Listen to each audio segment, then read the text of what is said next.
হ্যাঁ ভিডিও আছে, ভিডিওটা নিয়ে নিন, পরে ভিডিওটা দেইনি আমি, শুধু এই ফাইলটা দিয়ে দিছি, HTML ফাইলটা দিয়ে দিছি। আচ্ছা, প্রিভিয়াস ক্লাসে আমরা এই পর্যন্ত শেষ করছি।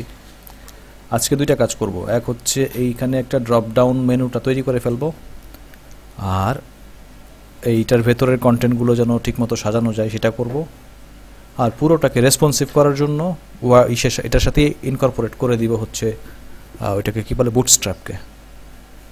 তো প্রথমে মেনুটা ক্রিয়েট করে ফেলি, তারপরে বুটস্ট্র্যাপটাকে নিয়ে আসি এর ভেতরে।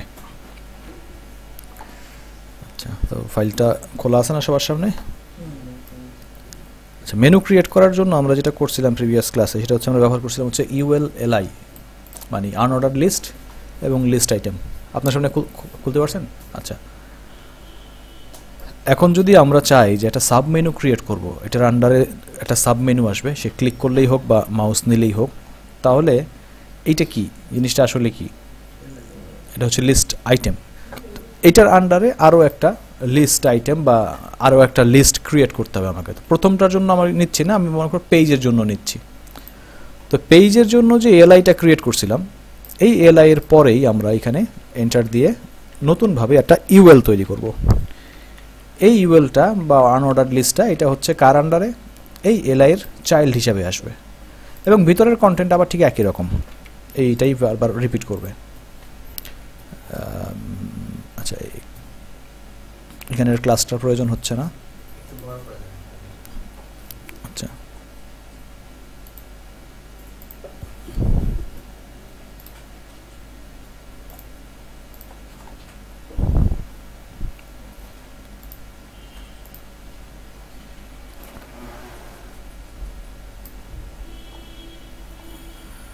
এই যে আমরা এলআই এর আন্ডারে, এলআই এর ভেতরেই আর কি, আরও একটা লিস্ট আইটেম ক্রিয়েট করলাম, আনঅর্ডার লিস্ট ক্রিয়েট করলাম, এবং তারপরে বললাম একটা লিস্ট আইটেম হবে, আর লিস্ট আইটেমটা একটা পেজ। তারপর বললাম পেজের আন্ডারে আসতেছে পেজ 1, এলআই ক্লোজ হয়ে যাবে এখানে। এর আন্ডারে আসবে পেজ 2, 2, 3 এবং 4। এখন যদি আমরা ব্রাউজারে চলে যাই, তাহলে দেখব যে পেজের আন্ডারে 1, 2, 3, 4 এগুলো চলে আসছে, পেজ তার আন্ডারে এগুলো চলে আসছে। বাট এগুলো এইভাবে আসবে না, আমাদের ঠিক করতে হবে জিনিসগুলো। তাহলে আমরা স্ট্রাকচারটা জেনারেট করলাম কীভাবে? একটা আনঅর্ডার্ড লিস্ট, আনঅর্ডার্ড লিস্টের ভেতরে অনেকগুলো লিস্ট আইটেম, যেই লিস্ট আইটেমের আন্ডারে সাব মেনু হবে, ওইটার আন্ডারে আবার আরও একটা আনঅর্ডার্ড লিস্ট ক্রিয়েট হবে, এবং সেই আনঅর্ডার্ড লিস্টের জন্য আরও কিছু মেনু লিস্ট আইটেম ক্রিয়েট হবে। এইটাই হবে আমাদের সাব মেনু।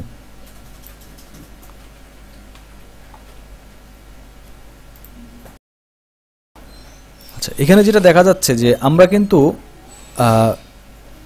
এখন যেই চাইল্ড ইউএলটা ক্রিয়েট করলাম, আনঅর্ডার্ড লিস্টটা ক্রিয়েট করলাম, এর জন্য কোনো স্টাইল কিন্তু আমরা করি নাই, বাট তারপরেও সে কিন্তু তার প্যারেন্টের স্টাইলটা ধরে ফেলছে।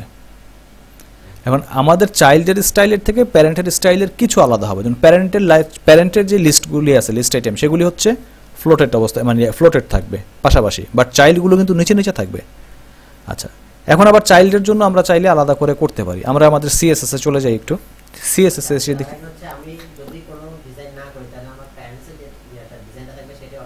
মোটামুটি ভাবে চলে আসে। আচ্ছা আচ্ছা, মেনুতে চলে আসি আমরা। মেইন মেনুতে আমরা একটু দেখে নিই। মেইন মেনুতে আমরা বলছিলাম কি, যে এই যে আমরা বলছি যে main menu nav ul li, এটার মানে কি?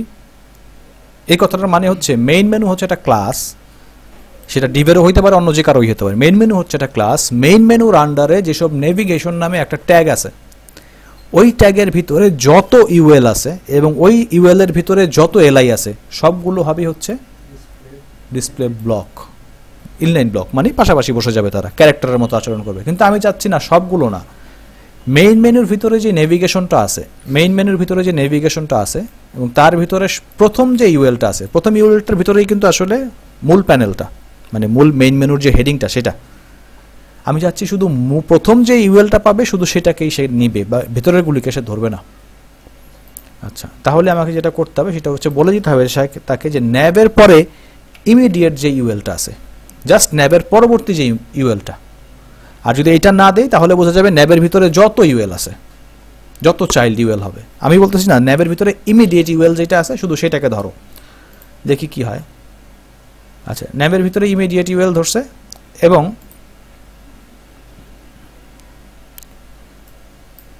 ঠিকই তো আছে ইমিডিয়েট ইউএল এবং ইমিডিয়েট চাইল্ড। তাহলে প্রথমটাকে সে শুধু ইনলাইন করছে, বাকিগুলো কিন্তু আগের মতো মানে আগের স্টাইল যে ড্রপ এই নিচে নিচে সেই স্টাইলে চলে আসছে। এখন কথা হচ্ছে এরা তো বড় হয়ে গেছে, মানে এই যে পেজটা উপরে চলে গেল কেন? পেজটা উপরে চলে যাওয়ার কারণ হচ্ছে এই যে ইউএলটা, এই ইউএলটা আছে কার আন্ডারে? ইউএলটা যদি আমরা দেখে আসি, ইউএলটা আছে হচ্ছে এই সাইট উইথ এটার আন্ডারে, মানে এটা হচ্ছে তার মূল প্যারেন্ট আর কি, বা মেইন মেনু এটা হচ্ছে তার মূল প্যারেন্ট। এখন সাইট উইথ বড় হয়ে গেছে, সাইট উইথ কি আসলেই বড় হয়ে গেছে এটা আমরা দেখতে পারি কিভাবে? আমরা সাইট উইথ তৈরি করছিলাম না একটা, আচ্ছা সাইট উইথের চেয়ে বেশি হচ্ছে মেইন মেনুটা, মেইন মেনু ক্রিয়েট করছিলাম একটা, মেইন মেনুতে যাই, মেইন মেনু এখানে কিছু বলি নেই, আমি এখন বলে দিয়ে আসি যে মেইন মেনু সরি এটার ব্যাকগ্রাউন্ড কালার জাস্ট দেখানোর জন্য, ব্যাকগ্রাউন্ড কালার আমি একটা কালার দিলাম, লাল করে দিই। আসলেই কি বড় হয়েছে সে? মেইন মেনুটা বড় হয়ে গেছে, বাট আমি মেইন মেনুকে বড় করতে চাচ্ছি না। মেইন মেনু যে প্যানেলটা এটা বড় হবে না, মেইন মেনু ঠিক অবস্থাতেই থাকবে। কাজে মেইন মেনু যদি বড় করতে না চাই, বাট তার চাইল্ড তো বড় হয়ে গেছে, এখন কি করব?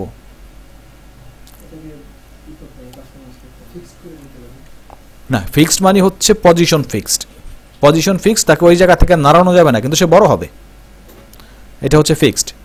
আর ওভারফ্লো, এখন কিন্তু ওভারফ্লো করতে হবে, আমাদেরকে বলে দিতে হবে তুমি ওভারফ্লো করো। আচ্ছা, তাহলে আমরা এখানে বলে দিব যে মেইন মেনুর হাইটটাকে ফিক্সড করতে হবে, পজিশন ফিক্স না করে হাইটটাকে ফিক্সড করে দিতে হবে। তো মেইন মেনুর হাইট কত হবে?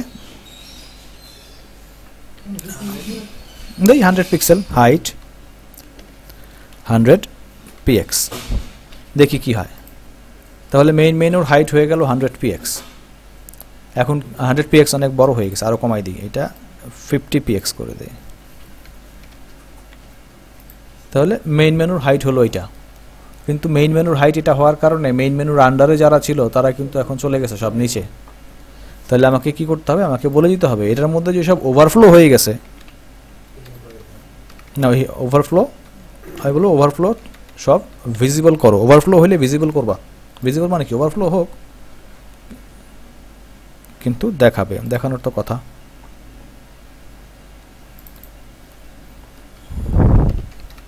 আচ্ছা, ওভারফ্লো এটার কারণে ওভারফ্লো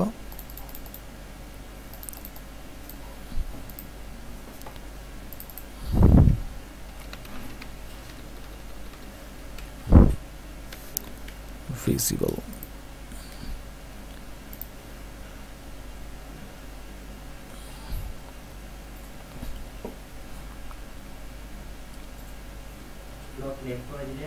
না ফ্লোটের কাজ না। আমরা প্রথমে যেটা করছিলাম সেটা ছিল হচ্ছে এই জায়গায়, যে আমাদের এই জায়গায় ছিল হচ্ছে আমাদের, আমরা এটাকে বলছিলাম হচ্ছে ইনলাইন ব্লক।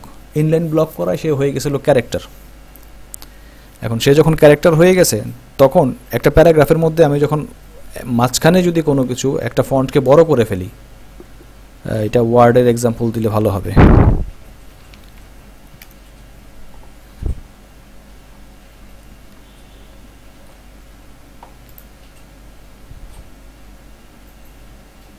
আমি এখানে কোনো একটা কিছু লিখতেছি, এক লাইনে লেখা ক্যারেক্টার, আমি মাঝখানের ফন্টগুলিকে ধরে বড় করে দিলাম। এখন কি হবে? এই ফন্টগুলির কারণে বাকিগুলো নিচে চলে আসবে, কারণ এগুলো ক্যারেক্টার না, এইটা বড় হয়ে গেছে। এখন এইটাও যেহেতু ফন্ট, এটাও তো ফন্ট, একই সেম ক্যারেক্টার, বাট এটার জাস্ট ফন্ট সাইজটা বড়। এখন সে কি করবে? সে তাকে নিচে নামায় ফেলবে বাকিগুলোকে। এটা জায়গা না, আমি আপনাকে ফন্টের এক্সাম্পল দিচ্ছি। ফন্ট দিয়ে কি হয়? এটা হচ্ছে টেক্সট। টেক্সটগুলিকে আপনি যখন এরকম বলবেন যে এগুলি টেক্সট, ফন্টগুলিকে যখনই আপনি মাঝখানের কোনো ক্যারেক্টারকে বড় করে ফেলবেন, তখন সে ওই বটম লাইন ঠিক রাখার জন্য বাকি ক্যারেক্টারগুলোকে নিচে নামাই ফেলবে। একইভাবে আমি যখন এখানে বলে দিছিলাম যে এটা ইনলাইন ব্লক, তখন তারা হয়ে গেছিল টেক্সট। এখন আমরা যখন টেক্সটের মাঝখানে একটা ডিভ নিয়ে তার ভিতরে অনেকগুলো তৈরি করে দিছি, সাবমেনু তৈরি করে দিছি, তখন তার জায়গা বড় হয়ে গেছে, মানে এই যে জায়গাটা। তখন সে কি করছে, নিচে ওইগুলিকে নিচের লাইনে বটম লাইনে নিয়ে আসছিল, মানে এই ফোম পেজ এগুলো সব চলে আসছিল বটম লাইনে। এটা যেন বটম লাইনে না আসে, এই জন্য আমি এটাকে বললাম এটা ফ্লোট লেফট হবে। ফ্লোট লেফট হলে কেউ কারো উপরে ডিপেন্ডেন্ট থাকে না, একটা একটা পাশাপাশি মানে পরপর পরপর বসতে থাকে। আচ্ছা, ওইটা আসুক এই পর্যন্ত, তাহলে এই পর্যন্ত আমরা আসলাম। আচ্ছা, ফ্লোট লেফট করলে আরেকটা জিনিস হয়, সেটা হচ্ছে গিয়ে প্যারেন্ট তার চাইল্ডের হাইট উইথ বুঝতে পারে না কত, সেই জন্য আমি প্যারেন্টকে করলাম কি, বললাম প্যারেন্ট হবে হচ্ছে রিলেটিভ, মানে প্যারেন্টের ভেতরে যেসব চাইল্ড আছে এরা যদি কেউ ফ্লোট হয় বা এর ভিতরে যদি কোনো অ্যাবসোলিউট হয় তাহলে প্যারেন্ট তাকে বুঝতে পারে না, প্যারেন্ট যেন তাকে বুঝতে পারে এই জন্য বলে দিলাম এটা হবে রিলেটিভ। আচ্ছা, এরপরে আসি, আমরা কাজ করতেছিলাম হচ্ছে এখন পর্যন্ত যে বলছি যে ন্যাভ ইউএল এলআই এগুলি হবে হচ্ছে ফ্লোট লেফট, এটা লেফট হয়ে গেল। কিন্তু ইনলাইন যেই এটা করলাম আমরা, এই যে নতুন করে যেই প্যানেলটা ক্রিয়েট করলাম যেটা ড্রপ ডাউন, এটার অবস্থাটা কী হবে? এইটার কারণে কিন্তু সরে গেছে, আমাদের ছবি সরে গেছে, কারণ এটা কিছু জায়গা নিয়ে নিছে। এখন এটা তো বের হবে এবং এটা কিন্তু থাকবে সবার উপরে, মানে দেখেন এখানে যদি লেয়ার যদি কল্পনা করি, এটা একটা লেয়ার, এটা হচ্ছে আরেকটা লেয়ার, যে লেয়ারটা থাকবে কি অন্য লেয়ারগুলোর উপরে। বাই ডিফল্ট এগুলি ডিভ বা অন্য যে কোনো এলিমেন্টই হোক একটা আরেকটার উপরে বসে না। তো আমরা যদি একটা এলিমেন্টকে আরেকটা এলিমেন্টের উপরে বসাতে চাই তাহলে তার আরেকটা প্রপার্টি পরিবর্তন করতে হয়, প্রপার্টির নাম হচ্ছে জেড ইন্ডেক্স। জেড ইন্ডেক্স মানে হচ্ছে আমরা যদি এক্স ওয়াই জেড এর সাথে তুলনা করি, যে এই রুমের কথাই চিন্তা করেন, রুমের যেমন দৈর্ঘ্য আছে প্রস্থ আছে, এই দৈর্ঘ্য প্রস্থ যদি এক্স এবং ওয়াই হয় তাহলে উপরের উচ্চতাটা হচ্ছে জেড। তার মানে হচ্ছে আমি একটা লেয়ারের উপরে আরেকটা লেয়ার যখন বসাবো এটা হচ্ছে জেড ইন্ডেক্স। আর জেড ইন্ডেক্স প্রপার্টি তখনই কাজ করে যখন এই ডিভ অথবা এলিমেন্টটা হয় ফিক্সড হবে অথবা অ্যাবসোলিউট হবে, এছাড়া কাজ হবে না। ফিক্সড হতে হবে অথবা অ্যাবসোলিউট হতে হবে। তো আমরা ফিক্সড করলে কি হয়, ফিক্সড করলে স্ক্রিনের একটা পজিশনে ওই এলিমেন্টটা সবসময় থেকে যায়, আপনি স্ক্রল করেন আর যাই করেন এলিমেন্টের জায়গায় ফিক্সড। বাট আমরা করতে যাচ্ছি ফিক্সড না, আমরা অ্যাবসোলিউট পজিশন দিয়ে দেব। এই জন্য আমাদেরকে বলতে হবে যে মেইন নেভিগেশনের ভেতরে, আমরা বলবো এখানে যে আমাদের মেইন নেভিগেশনের ভিতরে যে ইউএল আছে তার ভিতরে যে এলআইটা আছে এবং এই এলআই এর ভিতরে যে ইউএলটা আছে, মানে হচ্ছে মূল প্যানেল মেইন মেনুর যে চাইল্ডগুলো টেক্সটগুলো, ওই টেক্সটের আন্ডারে যেই সাব লিঙ্কটা তৈরি করলাম, তার মানে হচ্ছে আমি এখন বলতেছি এইটার কথা। এইটা হবে কি, পজিশন হবে অ্যাবসোলিউট। দেখি এখন কি হয়, তাহলে এটা এটার উপরে চলে আসলো। আচ্ছা, এটার পজিশন যেহেতু অ্যাবসোলিউট হয়ে গেল, এখন মূল নেভিগেশনের জন্য আমরা কিছু কিন্তু এই তৈরি করছিলাম, এই যে কিছু টেক্সট এখানে ক্রিয়েট করে দিয়েছিলাম যে প্যানেলগুলো দেখতে কেমন হবে।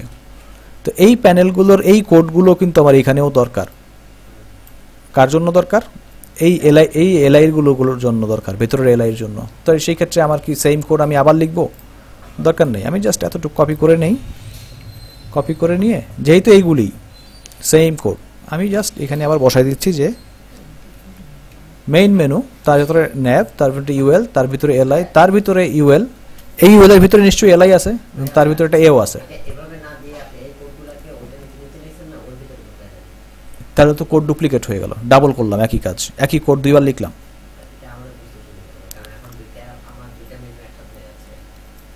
আমি দেখি হয় কিনা, তারপর আপনাকে করতেছি, আপনার কথা মতো আসতেছি।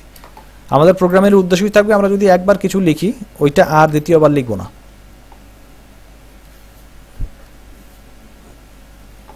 Main menu, nav, UL LI এ আছে।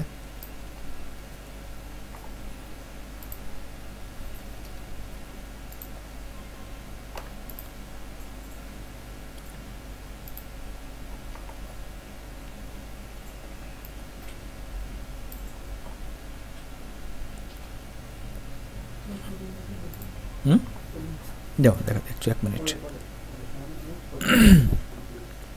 Main menu, nav, UL LI. আচ্ছা, আপনার কথা মতো আমি নিচে নামাই লিখি, তারপরে না হয় সরাই ফেললাম এ। এখন আমাকে ধরতে হবে, ও আচ্ছা এখানে আসছে তো, ও তার জিনিস তো চলে আসছে, দেখেন এই যে উপরে নিলে এটা তো কাজ করতেছে। আমাকে যেটা করতে হবে এইটার প্যাডিংটা বাড়াতে হবে। ঠিক আছে, এটা যেহেতু চলে আসছে এখানে, মেইন মেনু, ইউএল এলআই এ, এইটার প্যাডিং টপ উপরের দিকে প্যাডিং কত দিব? 10px দেই এবং বটমের দিকে প্যাডিং 10px, দেখি তো কি দাঁড়ায়। আচ্ছা, এটাকে তাহলে আরও একটু কাজ করতে হবে, সেটাকে বলতে হবে হচ্ছে ডিসপ্লে প্রপার্টি ব্লক। এটা ইনলাইন ব্লক বলতেছি না, কারণ ইনলাইন ব্লক পড়লে পাশাপাশি আসে, আমার পাশাপাশি করার দরকার নেই, আমার বসাইতে হবে নিচে নিচে, তাহলে যে তারা জায়গা ছেড়ে দিছে। আচ্ছা, এখন এটা বোঝা যাচ্ছে না, তার কারণ হচ্ছে আমি ব্যাকগ্রাউন্ডে কোনো কালার দেইনি, আমি ব্যাকগ্রাউন্ডে একটু সাদা কালার করে দিচ্ছি, এবং ব্যাকগ্রাউন্ডে কালার করব কার? না না, ব্যাকগ্রাউন্ডে কালার করব হচ্ছে এই ভেতরে যে ইউএলটা আছে না, এইটাকে, এইটার ব্যাকগ্রাউন্ডে কালার দেব। তো এটার ব্যাকগ্রাউন্ডে কালার দিতে গেলে আমাকে এই জায়গা থেকে শুধু এতটুকু ধরতে হবে, যে এটা এখানে ধরাই আছে পজিশন, যেটাকে বলছি অ্যাবসলিউট। আমি বলতেছি যে এর ব্যাকগ্রাউন্ড কালার হবে কি দিয়ে কালার দিব? সাদা করব? আচ্ছা, সাদা রং দিয়ে দিচ্ছি, 1 2 সাদা, দেখি কি দাঁড়ায়। তাহলে সাদা কালার চলে আসলো এখানে। আচ্ছা, এটা একটু বড় করে দেই জিনিসটা, যে এটা বলতেছি যে মিনিমাম উইথ হবে, ধরলাম যে এটা মিনিমাম উইথ হচ্ছে 200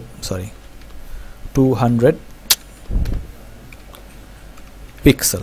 মিনিমাম উইথ 200 পিক্সেল মানে হচ্ছে 200 পিক্সেলের নিচে তার উইথ হবে না, কন্টেন্ট থাক আর না থাক।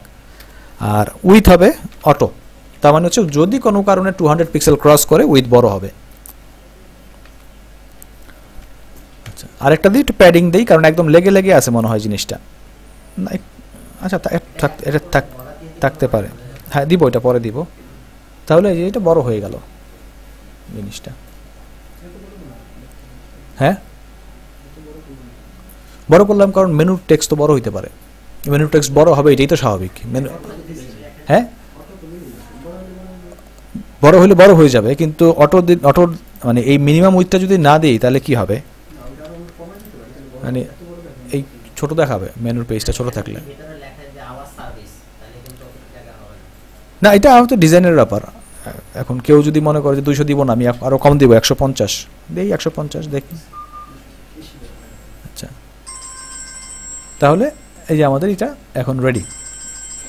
আচ্ছা, বটমের দিকে একটা চলে আসছে, এক্সট্রা জায়গা চলে আসছে খালি, এটা হচ্ছে প্যাডিং এর কারণে আসছে। আমরা যে বটমে প্যাডিং দিছিলাম না এখানে, এই যে এখানে বলছিলাম যে বটম, এটার কারণে এই ঘটনাটা ঘটছে। দেখি এটা প্যাডিং তুলে দিলে, না সরি, এটা তো এটার প্যাডিং না, এটা হচ্ছে এটার প্যাডিং। আমি বলবো যে প্যাডিং বটম 0px, নিচে বটমে কোনো প্যাডিং হবে না।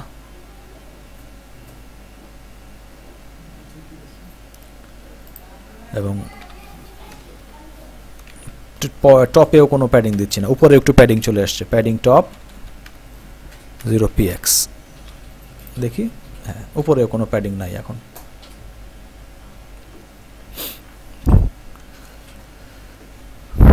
আচ্ছা, হ্যাঁ, এখন আরেকটা জিনিস, সেটা হচ্ছে কি এই যে প্যানেলটা নামে নাই, সমস্যা হচ্ছে এই প্যানেলটা ছোট হয়ে গেছে।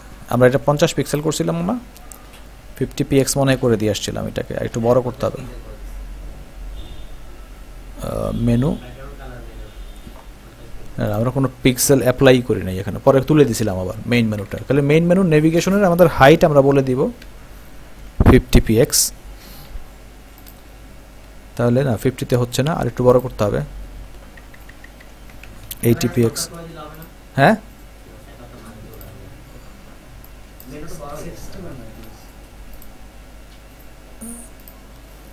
এটা একটু মেপে টেপে দেখতে হবে আর কি কোনটাতে ঠিক হয়। আচ্ছা, 60px মোটামুটি ঠিক আছে।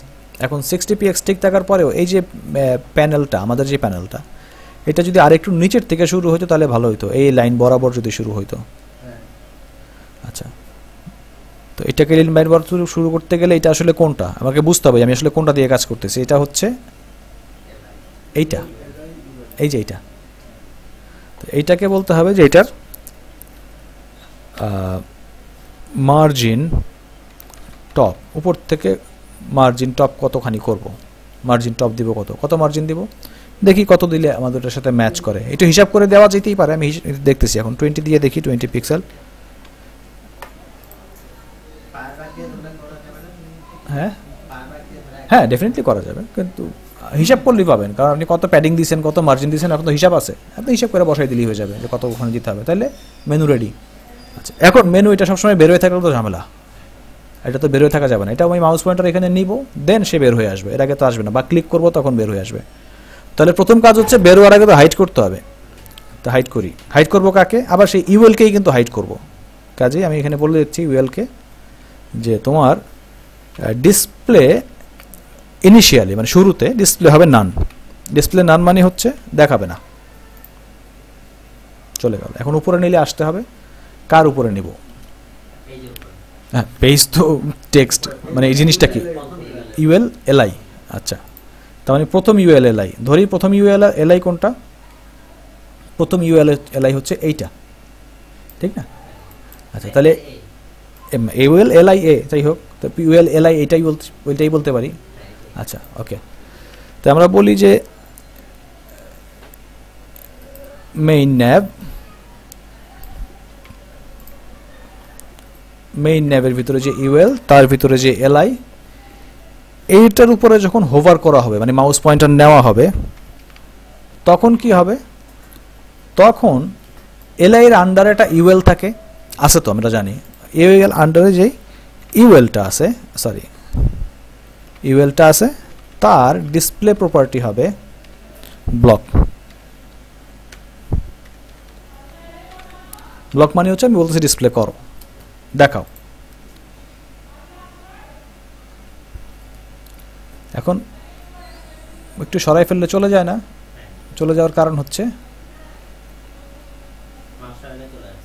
হ্যাঁ, মাউস সরাইলে চলে যাচ্ছে। চলে যাওয়ার কারণ হচ্ছে এই যে নিচে দেখেন, এই যে নীল বর্ডার এবং সাদা বর্ডার, তার মাঝখানে একটা লাল বর্ডার আসছে না? এই লাল বর্ডারটা কার? মেইন মেনুর থেকে বা নেভিগেশন থেকে আমরা এই বর্ডারটা নিয়ে আসছি। এখন সমস্যাটা যেটা দাঁড়াইছে সেটা হচ্ছে গিয়ে ওই নেভিগেশনটা মাঝখানে, দুইটার মাঝখানে একটা গ্যাপ তৈরি করে ফেলছে, প্যাডিং না, স্পেস, ব্ল্যাঙ্ক স্পেস ক্রিয়েট করছে একটা। এখন এই ব্ল্যাঙ্ক স্পেস ক্রিয়েট করার কারণে আমি যখন মেনুটাকে সরাই এটার কাছ থেকে অন্য জায়গায় নিয়ে যাই, মানে যখন আমি সরাই ফেললাম তখন তো আমার হোভার অবস্থায় নাই, হোভার চলে গেছে, তো হোভার চলে গেলে তো বন্ধ হয়ে যাবে। কাজে এই সমস্যার সমাধান হচ্ছে এই দুইটাকে একদম মিলাই ফেলা, যেন একটা থেকে আরেকটা নিয়ে গেলে হোভারটা কখনো চেঞ্জ না হয়। তো নিয়ে যাওয়ার জন্য এই যে মাঝখানে যে প্যাডিংটা আছে বন্ধ করে দিতে হবে, সাদা প্যাডিংটা। তাহলে আমাদের এই প্যাডিংটা যদি আমরা বন্ধ করে দেই, তাহলে আমাদের যেটা করতে হবে, ওই যে আমরা 60 পিক্সেল করছিলাম, 60 করা যাবে না, এটাকে 50 করে দিই আবার।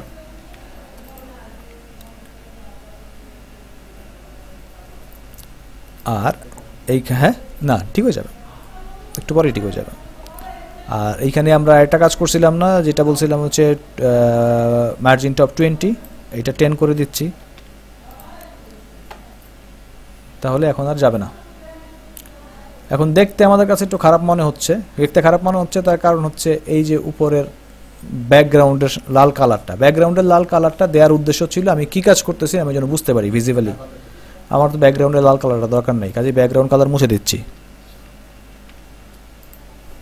দিলাম ব্যাকগ্রাউন্ড কালার মুছে, তাহলে তো এখন আর কোনো ঝামেলা হচ্ছে না। বাট তারপরে উপরেরটার সাথে নিচেরটার সাথে মিলে নাই। আচ্ছা, উপরেরটার সাথে নিচেরটার সাথে মিলানোর জন্য আমরা কি করব? মেইন মেনুর পজিশন বলছি রিলেটিভ, মেইন মেনুকে বড় ছোট করলে তো সমস্যা নাই।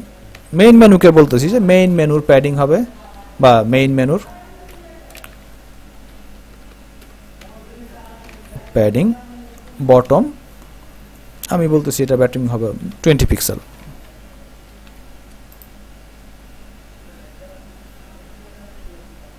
বা 20 না দিয়ে এটাকে আমি 10 পিক্সেল দিই, তাহলে হয়তো মিলে যাবে।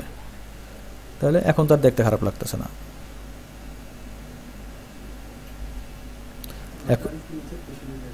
কি এইটা?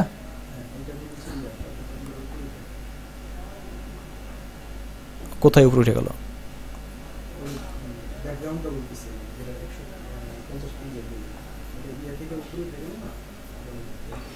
এটাই সাদা বর্ডারটা, ও এইটা এই লাইন বরাবর হয় নাই, এটা ইচ্ছা করিয়ে দিই নাই, কারণ এই লাইন বরাবর দিলে তো এই মেনুর এটার সাথে লেগে যাবে, সে এই যে এটার সাথে লেগে যাবে, এই জন্যই দিইনি। মানে যেটা শ্যাডো আছে, যে শ্যাডোটার সাথে এটা লেগে যাবে। দিতে চাইলে এখন শুধু মার্জিনের কাজ, মার্জিন বড় ছোট করে দিলে এটা একটার সাথে একটা মিলে যাবে। মূল জিনিসটা যেটা বোঝাতে চাচ্ছিলাম সেটা হচ্ছে ড্রপ ডাউন মেনুটা এইভাবে ক্রিয়েট করা যায়। এখন আমরা এটা বুঝছি কিনা, এটা আসল কথা। যে এইভাবে ড্রপ ডাউন মেনু ক্রিয়েট করে, আর এই ব্যাকগ্রাউন্ডের যে সাদা মেনুটা আছে এটার পেছনে যদি একটা ব্যাকগ্রাউন্ড কালার দিয়ে দেওয়া যায় তাহলে এই জিনিসটা আরও বেশি ভিজিবল হবে। হ্যাঁ, সময় দিচ্ছি, দেখে দেখে মিলাই নিও। বক্স শ্যাডো, বক্স শ্যাডোর মধ্যে প্রথমটা হচ্ছে লেফটের জন্য, পরেরটা হচ্ছে রাইটের জন্য, মানে একটা হচ্ছে এক্স অ্যাক্সিস, একটা হচ্ছে ওয়াই অ্যাক্সিস, তারপরে হচ্ছে কতখানি গ্লো হবে, তারপর হচ্ছে কি কালার হবে। তাহলে আমি লেফট প্যানেল থেকে মানে এক্স অ্যাক্সিসে সরাচ্ছি, এক্স অ্যাক্সিসে বলছি হচ্ছে এটা 1 পিক্সেল যাবে, আর উপর থেকে নিচের দিকে এটা আসবে আরও 1 পিক্সেল, এটা ওয়াই অ্যাক্সিস। আর আমি গ্লো করতে চাচ্ছি 5px, ঘোলা হবে 5px, আর কালার হিসাবে দিচ্ছি হচ্ছে কী রং দিব, কালো রং দিই, হ্যাশ কালো। তাহলে ওই যেটা শ্যাডো আসছে, এখন শ্যাডো আসছে না? কোথায় বুঝি নেই। হ্যাঁ,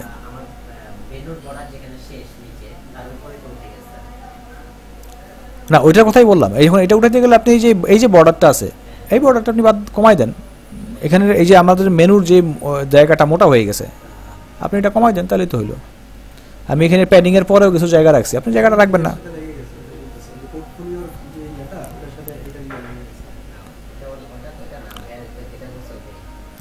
আপনি বলছেন এই যে মাঝখানে যে সাদা অংশটা ক্রিয়েট হচ্ছে এই জায়গাটা, এটা তো এখন শুধুমাত্র আমাদের ইসের কারণে হচ্ছে। আমি যদি মনে করি এটা রাখবো না, এটা না রাখতে চাইলে যে আমাদের উপরে তো প্যাডিং আছেই। কোথায় যেন ছিল মেইন মেনু,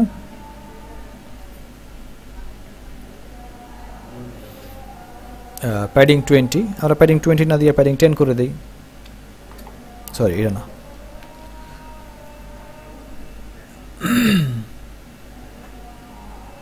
প্যাডিং বটম, এখানে 10 পিক্সেলের একটা প্যাডিং ছিল, দিলাম না প্যাডিং। তাহলে এখন তার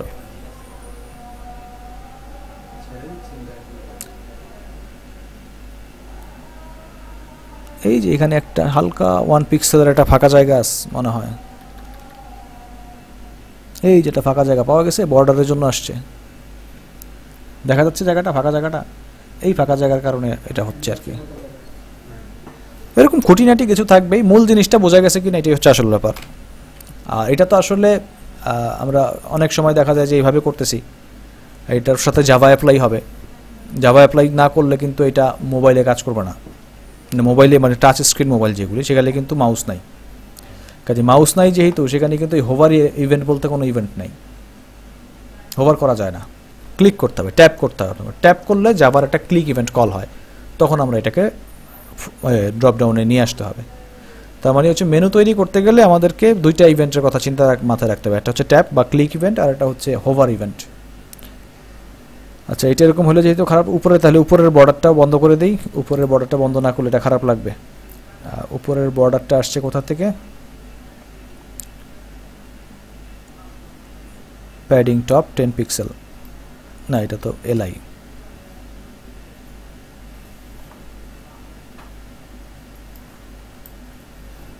পরেরটা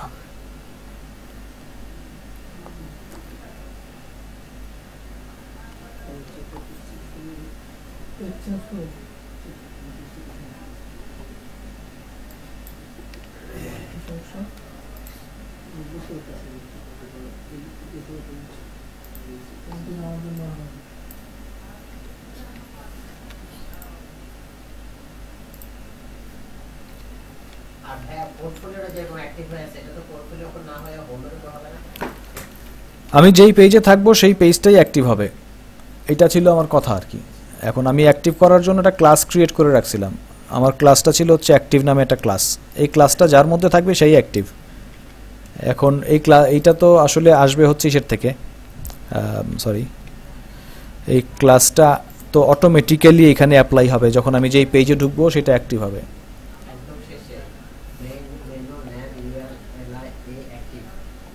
আছে না এই যে ক্লাস অ্যাক্টিভ যেটা বললাম, এই অ্যাক্টিভ ক্লাসটা আমি যাকে বসাবো সেই অ্যাক্টিভ হবে, ওইটাই সিলেক্টেড থাকবে। তো এইটা অটোমেটিকলি প্রোগ্রাম থেকে সিলেক্ট করবে, প্রোগ্রাম বলে দিবে কাকে অ্যাক্টিভ করতে হবে। এখন আমি হোমে বসাই দিছি, আমারটা পোর্টফোলিওতে বসানো ছিল, আপনি যাকে বসাবেন সেই অ্যাক্টিভ হয়ে যাবে। তাহলে একটু কোডটা লিখে নেই আমরা এবার। হ্যাঁ, নেওয়ার আগে খুব ভালো মতো চেক করে নেওয়া, বিশেষ করে যেসব মেনুর সাথে জাভাস্ক্রিপ্ট যুক্ত আছে এগুলি, কারণ এই জাভাস্ক্রিপ্টের কোডগুলো যদি আমরা নিজেরা একটু চেক না করি, এখানে যে তারা কি কোড লিখছে আমার তো জানা নাই, খুব ট্রাস্টেড সাইট থেকে না নিলে চেক করে দেওয়া উচিত, কারণ এর মধ্যে ভাইরাস কোডিং থাকতে পারে, এলোমেলো উল্টাপাল্টা কোডিং থাকতে পারে, যেটা সিকিউরিটির জন্য হ্যাম্পার হইতে পারে। আচ্ছা, তাহলে আমরা একটা মেনু ক্রিয়েট করলাম। আমাদের মেনুটা কিন্তু রেসপন্সিভ হয় নাই, রেসপন্সিভ না মানে আমি যদি পেজ ছোট বড় হয় কিছু কিন্তু হচ্ছে না, কাজে এটাকে রেসপন্সিভ করতে হবে। এখন এটাকে যদি রেসপন্সিভ করতে চাই তাহলে আমাকে রেসপন্সিভ কোনো একটা ফ্রেমওয়ার্ক ইউজ করতে হবে, অথবা আমাকে অনেক বেশি কোডিং করতে হবে। আমি অনেক বেশি কোডিংয়ে যাবো না, আমি রেসপন্সিভ ফ্রেমওয়ার্ক হিসেবে একটু পরে বুটস্ট্র্যাপকে এখানে নিয়ে আসবো। আচ্ছা, তার আগে নিচের যে আইটেমের অংশটা এটা একটু ঠিক করে দিই। এটা ঠিক করতে গেলে মেনুর আরেকটা অংশ এখন একটু ক্লিয়ার হবে। দেখি এটা ঠিক করি আগে। হ্যাঁ, আমি যেটা করব সেটা হচ্ছে এই জায়গায় একটা লোগো বসাবো, যে ফিচারের লোগো, আর তার নিচে লোগোটার নিচে ফিচারের নাম লিখব, এবং উপরে নিলে জিনিসটা একটু হাইলাইট হবে। মাউস পয়েন্টার যখন উপরে নিব, এই হচ্ছে আমার কাজ, হোভারের মতো। তাহলে এই যে আইটেম 1, আইটেম 2, আইটেম 3 লিখে রাখছি, এটা আসলে নিচে প্যানেলে এই জায়গায় লেখা থাকবে, আর এইখানে একটা লোগো থাকবে বা কোনো একটা ছবি কিছু একটা থাকবে। কাজে আমি আমার সিএসএস কোডিংয়ে যাই, আমাদের ছিল হচ্ছে ফিচার আইটেম, এই আইটেম 1, আইটেম 2, আইটেম 3। তাহলে আমি এই আইটেম নিয়ে কাজ করব, তাহলে আমি এইটার ভেতরে কাজ করব আপাতত। প্রথমে আমি কি বসাবো, আমি একটা ডিভ নিচ্ছি, এবং ডিভ নিয়ে আমি একটা ক্লাস তৈরি করতেছি। আমি বলতেছি এটা হচ্ছে আমাদের ফিচার ইমেজ বা ফিচার লোগো।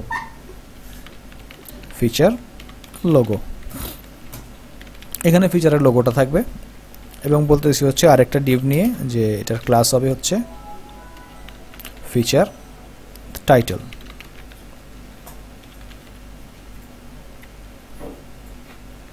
এবং এর ভিতরে ফিচার টাইটেলের মধ্যে, আচ্ছা এটা এ পর্যন্তই থাক। তাহলে ফিচার লোগো হিসাবে আমরা একটা লোগো বসাবো, স্প্যান দিয়ে বসাই, স্প্যান ক্লাস fa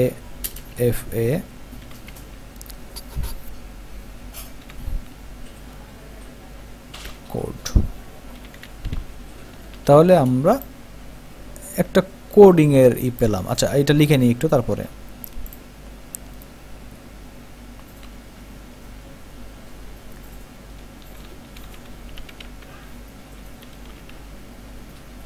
টাইটেল লিখলাম প্রোগ্রামিং।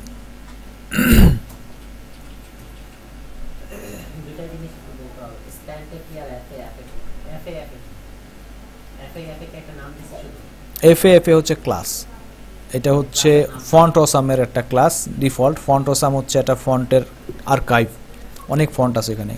ওইখান থেকে এই ক্লাসটা FA কোড এটা লেখার কারণে আমি ব্রাউজারে এই জিনিসটা পেলাম, এই যে ওই যে কোডিং এর একটা ট্যাগের মতো একটা সাইনটা পেলাম। এটা ভালো বোঝার জন্য প্রিভিয়াস ক্লাসের ভিডিওটা আপনারা দেখতে হবে, একটু কষ্ট করে প্রিভিয়াস ক্লাসের ভিডিওটা দেখবেন। কালারটা চেঞ্জ করে দিব। হ্যাঁ, এটা ছিল ফিচার আইটেম। একটু আমি ফিচার আইটেমের কালারটা বদলাই দিয়েছি, তাহলে দেখতে সুবিধা হবে। ফিচার আইটেম ব্যাকগ্রাউন্ড কালার ছিল এটা, এই যে এই কোডিংটা তৈরি হয়েছে সেটার কারণে।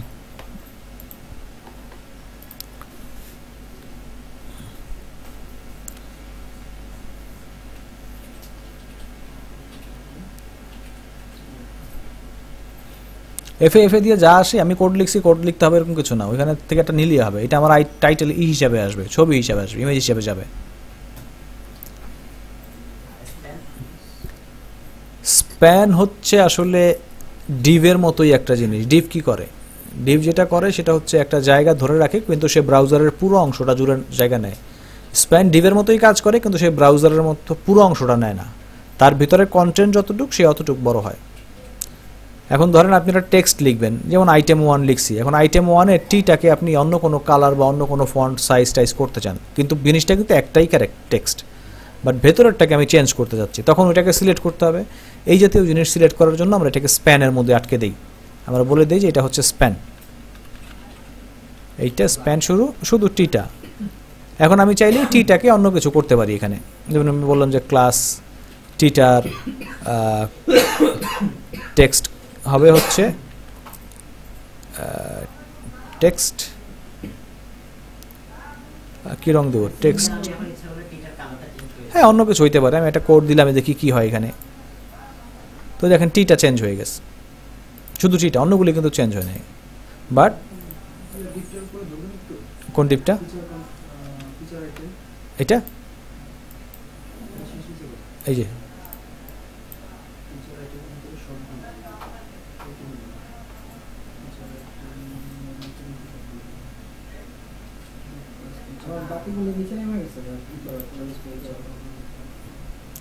ফিচার আইটেম কিন্তু এইটা একটা, আবার ফিচার আইটেম এখানে শুরু, এখানে একটা শেষ, এখানে ফিচার আইটেম শুরু, আমি ফিচার আইটেমের ভিতরে এই পুরো কাজটা করছি, ফিচার আইটেম ডিভের ভেতরে।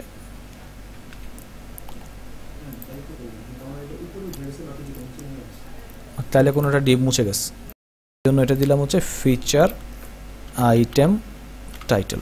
প্রোগ্রামিং দিব না কেন, প্রোগ্রামিং দিলে যে কাজ করবে না তা কিন্তু না, প্রোগ্রামিং দিলেও কাজ করবে, কিন্তু আমি তো প্রোগ্রামিংয়ের জন্যই শুধু করতেছি না, আমার যত টাইটেল হবে সবগুলো এইরকম, আমি যেন বুঝতে পারি ব্যাকএন্ড থেকে, এই জন্য এটার নাম প্রোগ্রামিং দিলাম না। তো এখন কিন্তু এই অবস্থায় আসবে।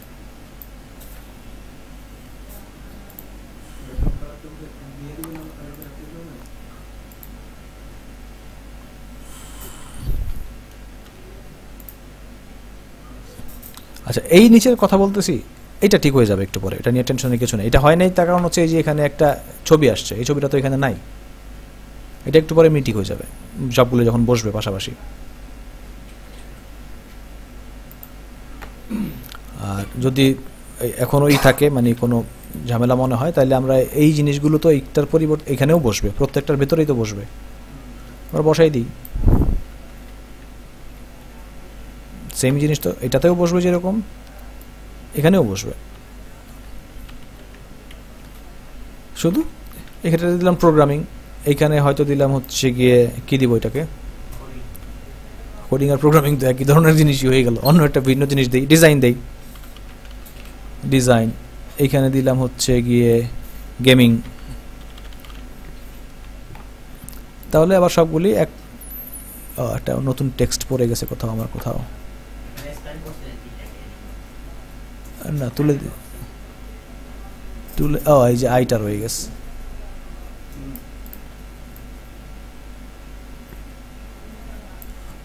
ফিচার আইটেম, এই যে এইটা রয়ে গেছে, এটার কারণে এরকম হয়েছে। এখন ঠিক আছে না, সব এক লাইনে, মানে ভিতরে কন্টেন্ট ছিল না বলে এরকম এলোমেলো হয়েছিল। আচ্ছা, এইবার তাহলে আমাদের দ্বিতীয় কাজ হচ্ছে এই কোডিং তো কিছু লিখি নাই, একই জিনিস কপি করে পেস্ট করে দিছি, স্পেশাল কিছু করে নেই, কপি করে পেস্ট করে দিছি শুধু।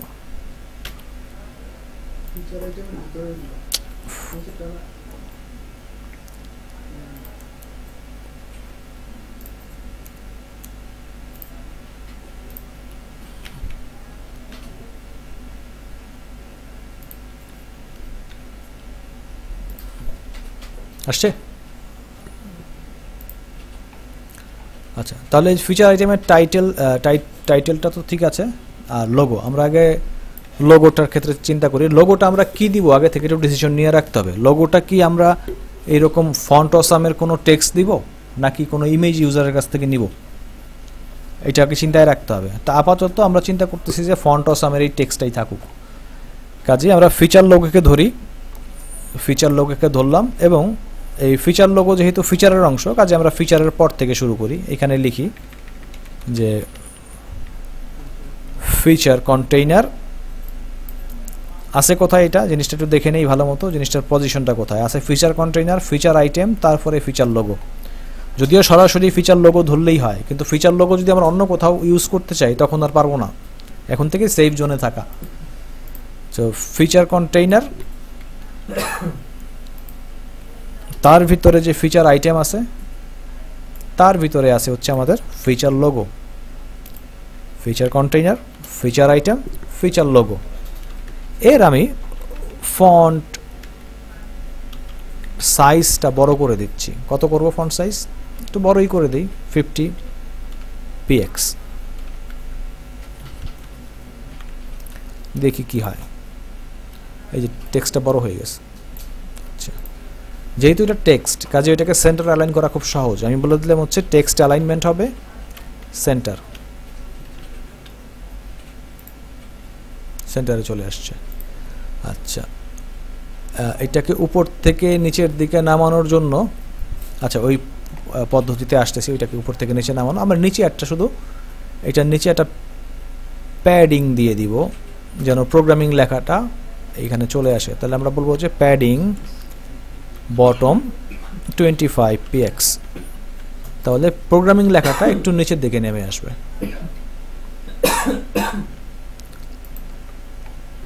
ব্যাকগ্রাউন্ড কালারটার কারণে কি দেখতে সমস্যা হচ্ছে? আচ্ছা, ব্যাকগ্রাউন্ড কালার অন্য কালার করে দিই না, ফিচার কন্টেইনার।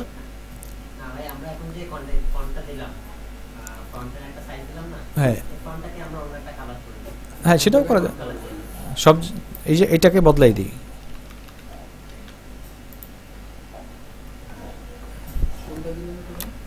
এটা হচ্ছে ওই যে ফন্ট ফিচার আইটেমের ব্যাকগ্রাউন্ড কালারটা চেঞ্জ করে।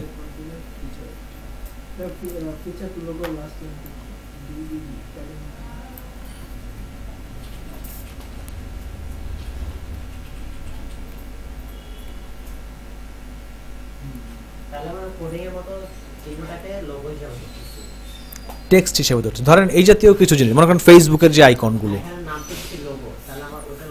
আমরা লোগো হিসেবে ধরতেছি ওইটাকে, যে ওইটা হচ্ছে আমাদের লোগোর এরিয়া। এখন ওই লোগোর এরিয়াতে আমরা ফন্ট বসালে বলতেছি ফন্টের সাইজ হবে 50 পিক্সেল, আর ফন্ট না বসাই যদি ইমেজ বসাই সেটা কোডিং করে নেই।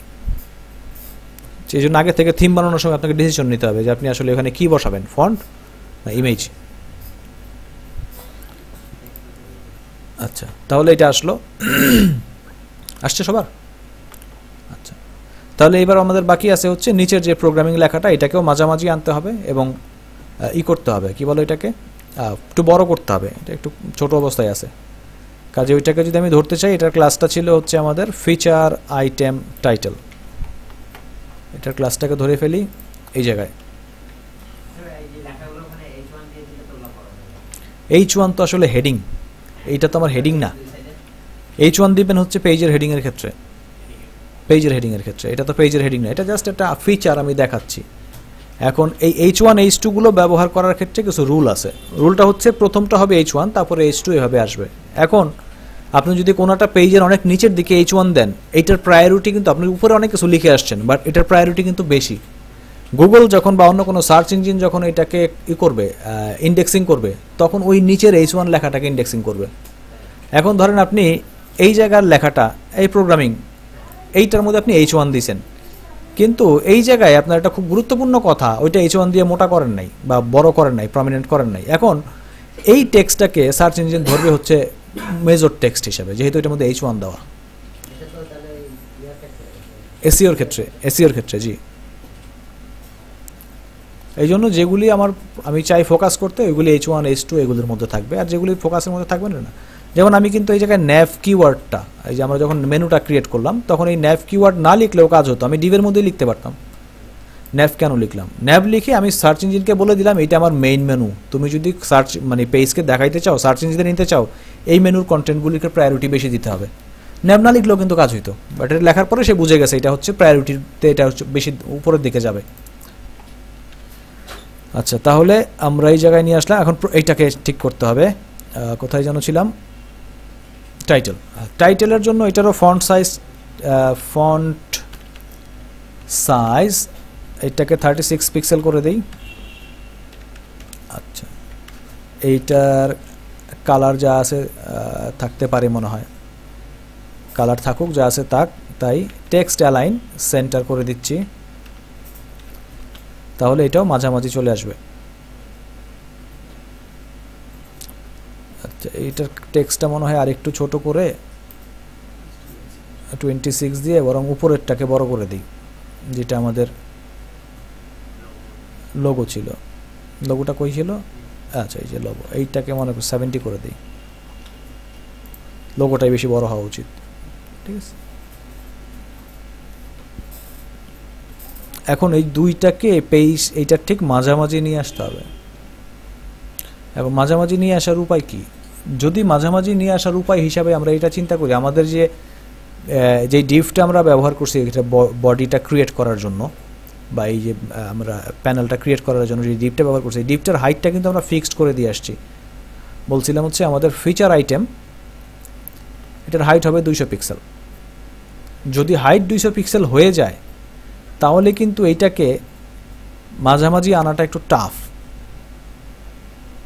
কারণ কন্টেন্ট যদি পরিবর্তন হয় তখন কন্টেন্টের হাইট উইথ অনুযায়ী আমি যদি আগে থেকে প্যাডিং মার্জিন দিয়ে আসি এটা নাও মিলতে পারে, কারণ কন্টেন্ট চেঞ্জ হয়ে অন্য কিছু হয়ে গেছে। এখন প্যাডিং মার্জিন না মিললে আমার যেটা দিয়ে আসি সেটার সাথে নাও মিলতে পারে, সে কাজে হাইট কখনো ঠিক থাকবে না। আচ্ছা, আমরা একটা কাজ করতে পারি, আমরা বললাম কি এটার কোনো হাইট আমরা দিলাম না, হাইট করে দিলাম এইরকম খালি, তাহলে কি হয়, ছোট হয়ে গেল না জিনিসটা। এখন আমরা করব কি, দুই দিকে প্যাডিং দিব, বলবো যে আচ্ছা প্যাডিং দেওয়ার আগে উপরে একটা খালি জায়গা ক্রিয়েট হয়েছে না, এই যে খালি জায়গাটা, যেমন প্রোগ্রামিংটা মিলে গেছে, এইটার খালি জায়গাটা কারণ টেক্সটের কারণে হয়েছে, কারণ টেক্সটটা মনে হয় জায়গাটা ধরে রাখছে। আমরা যদি ইন্সপেক্ট করে দেখি একটু কেন ধরে রাখছে জায়গাটাকে, এই জায়গাটা ধরে রাখছে হচ্ছে কে, ওই যে উপরে এই ফন্টটাই কিন্তু জায়গাটাকে ধরে রাখছে। আচ্ছা, এইবার আমরা এই জায়গায় বসাবো হচ্ছে প্যাডিং টপ, কত বসাবো, 25 পিক্সেল প্যাডিং দিচ্ছি টপে, দেখি কি হয়। উপর থেকে সে কিছু জায়গা ছেড়ে দিল। এবার বলবো আমি তুমি প্যাডিং বটম 25 px,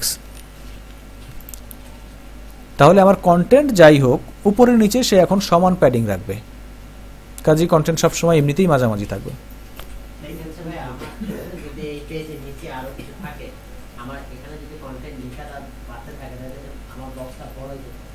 হ্যাঁ, নিচের জায়গাগুলো আর নিচে চলে যাবে। যেমন এইখানে যদি আমি আরো কিছু লিখি, প্রথমটার কথাই বলি, কথাই ছিল ফিচার আইটেম প্রোগ্রামিং, আমি এইটার মধ্যে আরো অনেক কিছু লিখলাম। এখন এটা তো বড় হয়ে গেছে, তখন সে না এখন ভাঙে নাই, কারণ সে স্পেস পায় নাই, এই জন্য সে বের হয়ে গেছে।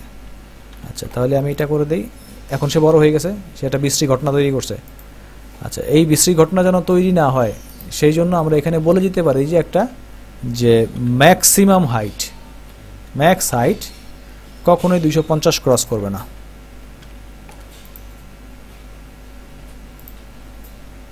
দুইশো 250 হয় নাই, 200 দেই, কাকে দিলাম, ফিচার আইটেম, আরো কমাইতে হবে, এটা 100 দিয়ে দেখি কি হয়। তা হাইট কখনো 100 ক্রস করবে না। আচ্ছা, 100 ক্রস না করলেও তো সে তার কোডিং তো দেখাচ্ছে, নিশ্চয় দেখাচ্ছে। আচ্ছা, তাহলে আমার কি করতে হবে, যদি ওভারফ্লো করে তাহলে হিডেন করে দিব।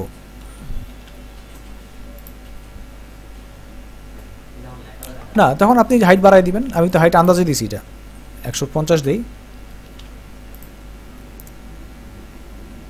ঠিক আছে। এরকম আপনাকে তখন ওই মেজারমেন্টে যেতে হবে, কি করবেন। আর এইখানে আসলে এটা কি, আমি কি তৈরি করতেছি, আমি তৈরি করতেছি হচ্ছে একটা ফিচার দেখাবো, এখানে শুধু টাইটেলই আসবে, এখানে অত বড় কিছু আসবে না। আমার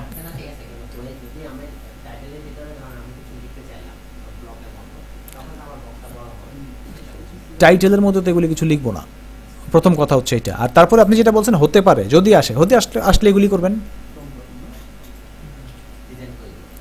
বলে দিতে হবে এখানে যে ঘটনাটা কি ঘটবে যদি এটা হয়। তবে এইটার ক্ষেত্রে আমার ওই ঘটনাগুলো ঘটবে না, কাজে আমি এগুলো তুলে দিচ্ছি, আমার এগুলি দরকার নাই। ওভারফ্লো 100 ম্যাক্সিমাম হাইট এগুলো কিছুই দরকার নেই আমার, এখানে যা আছে থাকুক।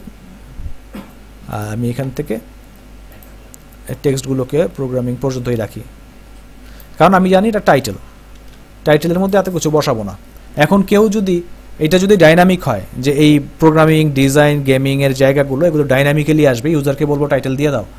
ইউজার যদি টাইটেল দিয়ে দেয়, আমরা তখন প্রোগ্রাম করে ঠিক করে নিবে, ইউজারের টাইটেল যদি 30 ক্যারেক্টার 40 ক্যারেক্টারের উপরে চলে যায়, আমরা বাকিগুলো বসাবো না, ডট ডট দিয়ে দেখাবো লেখা আছে।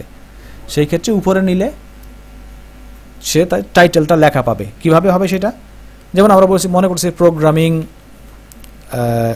ল্যাঙ্গুয়েজ, এই কথাটাই লিখি প্রোগ্রামিং ল্যাঙ্গুয়েজ। এখন প্রোগ্রামিং ল্যাঙ্গুয়েজ টেক্সটটা একটু বড় আমাদের কাছে, আমরা প্রোগ্রামিং ল্যাঙ্গুয়েজ দেখাতে চাচ্ছি না, শুধু প্রোগ্রামিং পর্যন্ত দেখাবো। সেই ক্ষেত্রে আমরা কি করব, এইটাকে প্রোগ্রামিং পর্যন্তই লিখব, ইউজারের কাছ থেকে ইনপুট প্রোগ্রামিং ল্যাঙ্গুয়েজে পুরোটাই দিবে, বাট তাকে দেখাবে স্ক্রিনে প্রোগ্রামিং। এই পর্যন্ত আমরা ডট ডট দিয়ে দেখাচ্ছি যে প্রোগ্রামিং মানে কি আপনি বুঝতেছেন, পরে আরও কিছু নিশ্চয়ই আছে। এখন উপরে যখন মাউস পয়েন্টার নিব তখন পুরোটা দেখাবে। এটার জন্য এখানে একটা টাইটেল অ্যাট্রিবিউট আছে, নাম হচ্ছে টাইটেল। এইখানে আপনাকে পুরোটা লিখে দিতে হবে প্রোগ্রামিং ল্যাঙ্গুয়েজ।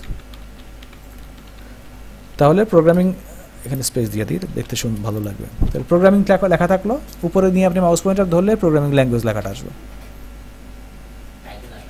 টাইটেল আছে না, এটা এই টাইটেল তো অ্যাট্রিবিউট, টাইটেল তো ট্যাগ না, এটা তো অ্যাট্রিবিউট। ওই ট্যাগের ভেতরে একটা অ্যাট্রিবিউট, এটা যে কোনো কিছুর সাথে অ্যাড করা যায়।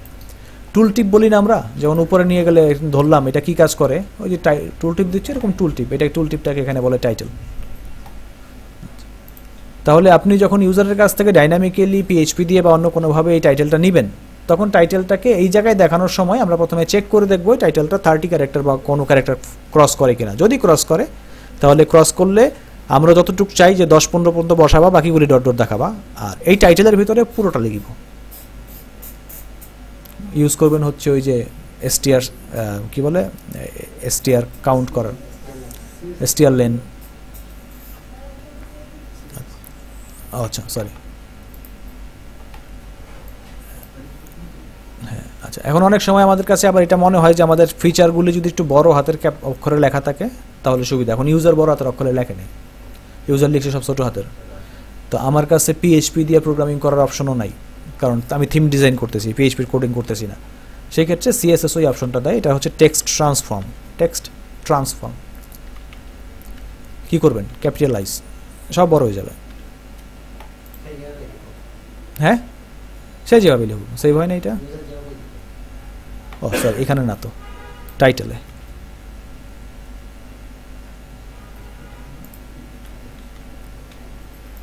সেই যেভাবে, সরি ক্যাপিটালাইজ না, আপার কেস। ক্যাপিটালাইজের প্রথম ক্যারেক্টার বড় হবে, আপার কেস। সে যেভাবেই লিখুক সে বড় হাতের করে দেবে। ক্যাপিটালাইজ হচ্ছে প্রথম ক্যারেক্টার বড় হাতের, বাকিগুলো সব normal case. Text transform upper case অনেকগুলি আছে, upper case, lower case, capitalise, যেটা আমাদের প্রয়োজন হয় ওটা দিলেই হয়ে যাবে।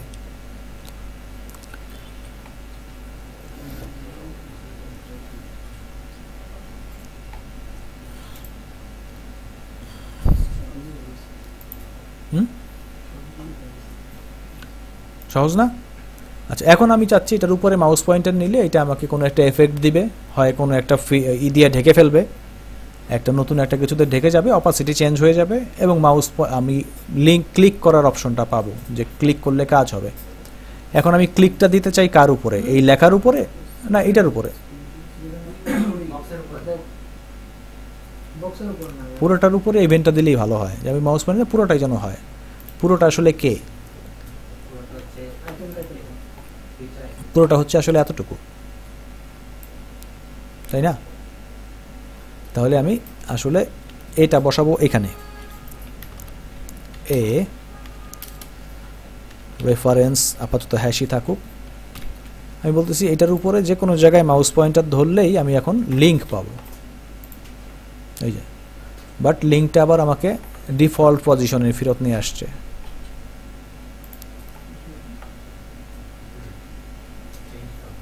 না চেঞ্জ তো না, কারণ লিঙ্কের জন্য আমি কোনো কোডিং করিনি এখন পর্যন্ত। এই যে লিঙ্ক আমাকে নিয়ে আসছে তার আগের অবস্থাতে, এটা ডিফল্ট অবস্থা ব্রাউজারের। এই লিঙ্ক এরকম হয়ে গেছে।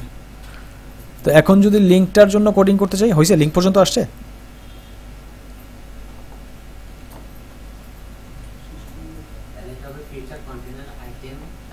তারপরে আমি সরাসরি এ ধরতে পারি, কিন্তু তাতে হবে কি যত এ আছে সব চেঞ্জ হয়ে যাবে। আমার সব তো চেঞ্জ করা দরকার না, স্পেসিফিক তাকে চেঞ্জ করা দরকার। এটাকে আমি কোনো ক্লাস দিয়েও করতে পারি। হ্যাঁ হয়ে গেছে, উল্টাপাল্টা কেন হয়েছে? তাহলে ঠিকমতো ক্লোজিং হয় নাই। এখানে শুরু হয়ে মানে আইটেমটার নিচে শুরু হবে এবং আইটেম ডিপটা যেখানে শেষ তার ইমিডিয়েট উপরে ক্লোজ হয়ে যাবে।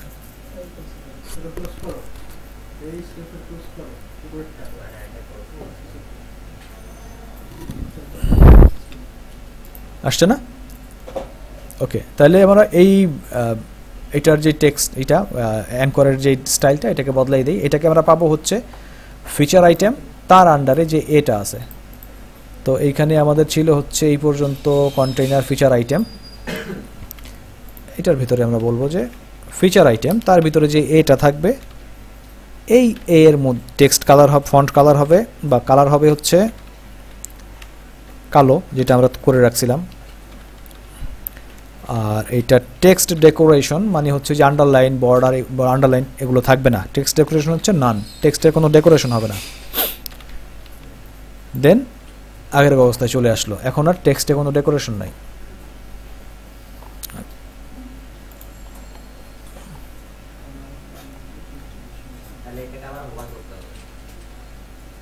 এতে হোভার করব না, অন্য জায়গায় আসি।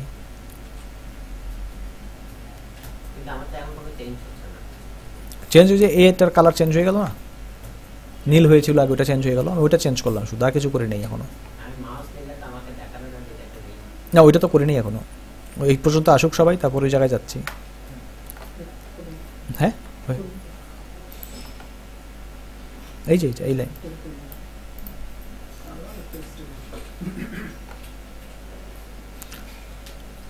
আমি নর্মালি হোভার করলে টেক্সট বদলাই ফেলতে পারি, টেক্সটের কালার। যেমন আমি যদি এখানে শুধু বলে দিই যে এইটারই যদি হোভার হয়,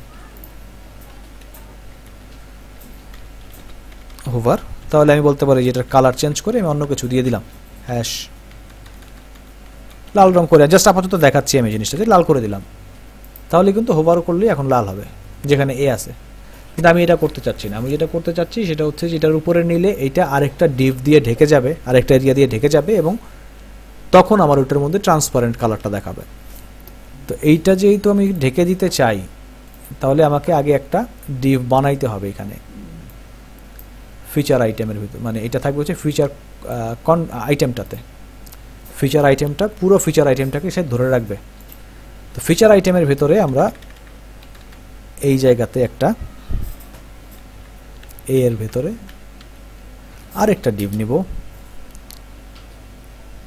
বোঝা যাচ্ছে? ডিভ আমরা এটার একটা ক্লাস দিলাম, বললাম যে এটা হচ্ছে কভার।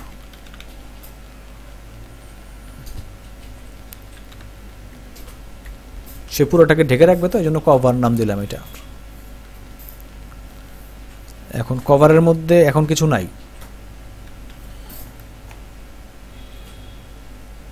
কোথায় নিয়েছি বোঝা যাচ্ছে তো, এর ভেতরে।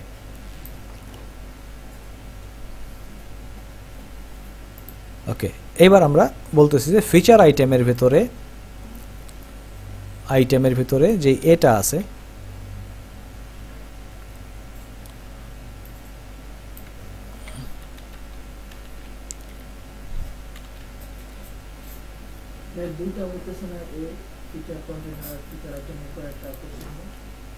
Feature container feature item A, feature container feature A cover.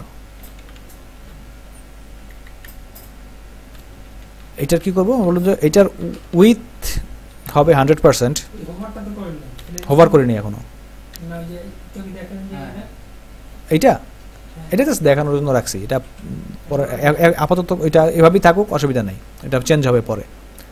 With বললাম 100%, হাইট বললাম 100%, তাহলে সে আসলে কার সমান হবে? এই যে ফিচার আইটেমের সমান হয়ে যাবে। মানে সে আসলে কি হবে, সে হবে হচ্ছে আসলে এর সমান, কারণ কভারের প্যারেন্ট হচ্ছে এ। আমি যখন বললাম কভারকে উইথ 100% এবং হাইট 100% হবে, তখন কভারটা হবে এ এর সমান, আর এটা ধরে রাখছে হচ্ছে ফিচার আইটেম পুরোটা, কাজে আসলে সে পুরোটা ফিচার আইটেমের সমানই হয়ে যাবে।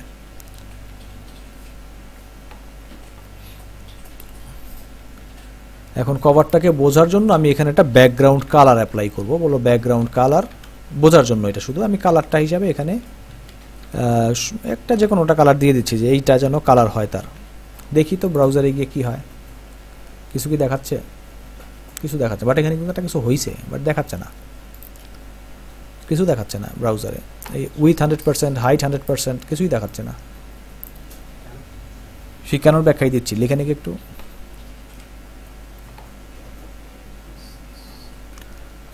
লেখা হয়ে গেছে। বাই ডিফল্ট যদি কোনো ডিভের ভেতরে কিছু লেখা না থাকে, ডিভ তার উইথটা ধরে রাখে ঠিকই, কিন্তু তার কোনো হাইট থাকে না, যে কারণে সে ভিজিবল হয় না। এখন এটার মধ্যে কিছুটা লিখে দিই। আচ্ছা, লিখে দিলে আমি জাস্ট একটা টেক্সট দিলাম, তাহলে ওই যে 5 লেখাটা আসছে।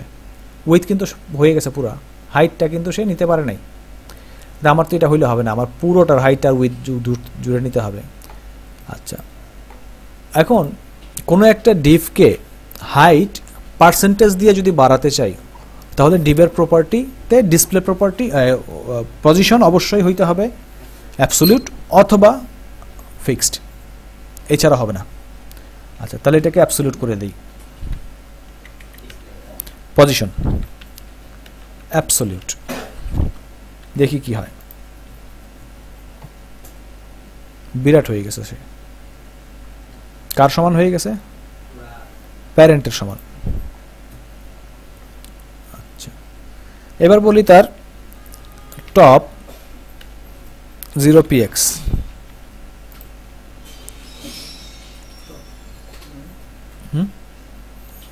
টপ মানি, আচ্ছা টপ মানিতে পরে দেখাচ্ছি, আর টপটা বাদ দেই। আচ্ছা, এখন এই যে তাকে আমি অ্যাবসোলিউট বললাম, একটু দেখে নাও, থিমটা একটু বুঝে নিই, একটু পরে লিখি। এই যে আমি অ্যাবসোলিউট করে ফেললাম, অ্যাবসোলিউট করার পরে কি হলো, অনেক বড় হয়ে গেল জিনিসটা। আমি কিন্তু বলছিলাম তাকে, আমি যে কোডিংটা বলে দিয়ে আসছি তাকে, যে তোমার যে কোডিং ছিল কভার, বলছিলাম তার উইথ 100% হবে, সে তাই হয়েছে। হাইট 100% হবে, তাই হয়েছে। হাইট উইথ 100% হয়ে যাওয়ার কারণে বড় হয়ে গেছে। কিন্তু 100% কার? অবশ্যই প্যারেন্টের। কিন্তু সে প্যারেন্ট হিসাবে ধরছে কাকে? যখনই আমরা কোনো একটা এলিমেন্টকে বলবো সে অ্যাবসোলিউট হয়ে যায়, তখন সে বাই ডিফল্ট তার প্যারেন্ট হিসেবে ধরে নেয় বডিকে। বডি হচ্ছে তার প্যারেন্ট। এই তার উপরে কে আছে সে আর দেখেন, ধরে হচ্ছে তার একদম গ্র্যান্ড প্যারেন্ট যে বডি, তাকে সে প্যারেন্ট হিসেবে ধরে নেয়। এখন তাকে আমি প্যারেন্ট হিসেবে ধরতে দিব না, আমি বলবো তার তোমার ইমিডিয়েট উপরে যে আছে, বা আমি তার জন্য প্যারেন্ট ফিক্সড করে দিব, এ হচ্ছে তোমার প্যারেন্ট। তা আমি চাচ্ছি ফিচার আইটেম এটা হবে তার প্যারেন্ট। এখন ফিচার আইটেমকে যদি আমি তার প্যারেন্ট করতে চাই, তাহলে ফিচার আইটেম কই? এই যে আমাদের ফিচার আইটেম। ফিচার আইটেমকে আমাদের বলে দিতে হবে এর একটা প্রপার্টি বদলাইতে হবে, সেটা হচ্ছে পজিশন। একে বলতে হবে সে হচ্ছে রিলেটিভ, তাহলে সে এটার সমান হয়ে গেল। আচ্ছা, টপ পজিশন দিয়ে বোঝানো যায় আসলে এক্স এক্সিস ওয়াই এক্সিস কোথায় বসবে। সাধারণত আমরা এক্স এক্সিস ওয়াই এক্সিস যখন গ্রাফে করি, আমরা মাঝখানে দাগ দিই, বলি X axis X axis Y axis হচ্ছে লিঙ্কের মাঝখানে। বাট কম্পিউটারের ক্ষেত্রে X X Y axis 0 0 position শুরু হয় এখান থেকে। কাজেই আমি যদি এটাকে বলি টপ 0, এটা করবে কি এই জায়গায় চলে আসবে। তাহলে এখন বলে দিই টপ হচ্ছে 0। টপ 0 কে টপ 0 হবে? কভার। টপ 0px এবং লেফট 0px। তাহলে এই যে পুরোটাকে ঢেকে ফেলছে সে।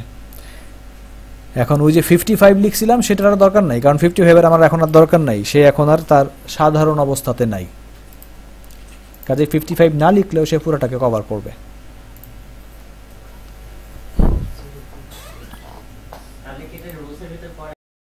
এইটার বাকিগুলোর মধ্যেও ঠিক সেম কোডিং নিয়ে আসবো, এই এ থেকে কপি করে ফিচার আইটেমের ভিতরে এগুলো আমি একটু চেঞ্জ করে দিচ্ছি।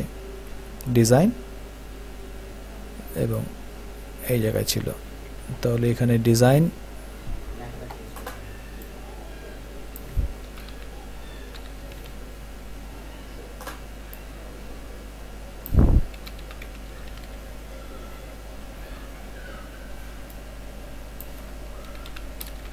গেমিং,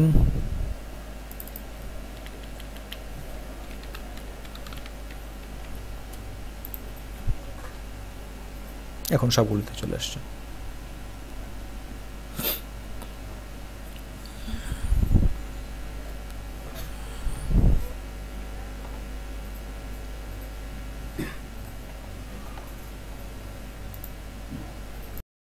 কাজ হচ্ছে আসলে কোনো একটা অ্যানিমেশন চালু করে দেয়া, কোনো একটা ইসের মধ্যে ডিভের বা কোনো একটা এলিমেন্টের কিছু সিএসএস প্রপার্টি যদি আমি চেঞ্জ করি এবং ওই চেঞ্জটাকে আমি চাইলে কোনো অ্যানিমেশনের মধ্যে নিয়ে আসতে পারি, সেই ক্ষেত্রে আমাকে এই ট্রানজিশনটাকে অ্যাপ্লাই করতে হয়। অনেকগুলো লাগে, কারণ সবগুলি একরকম সাপোর্ট করে না। এটা হচ্ছে ওয়েবকিট, মজিলা টজিলা এই সেজন্য, এই ক্রোমের জন্য, এটা মজিলার জন্য, এটা হচ্ছে ইন্টারনেট এক্সপ্লোরারের জন্য, এটা অপেরার জন্য, আর এটা হচ্ছে স্ট্যান্ডার্ড সবার।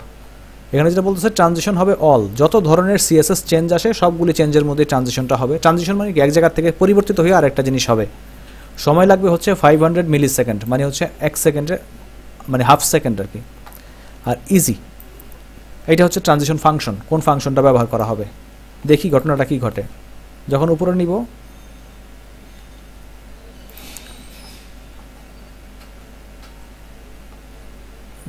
অপাসিটি তো ট্রানজিশন আসার কথা। ডিসপ্লে ব্লক,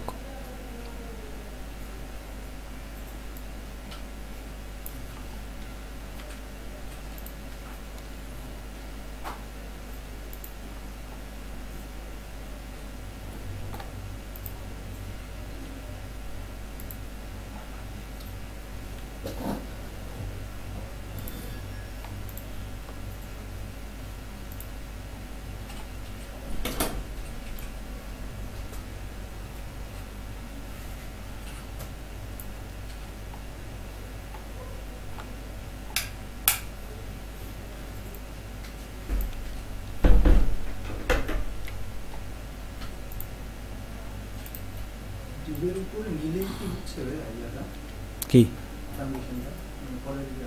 হ্যাঁ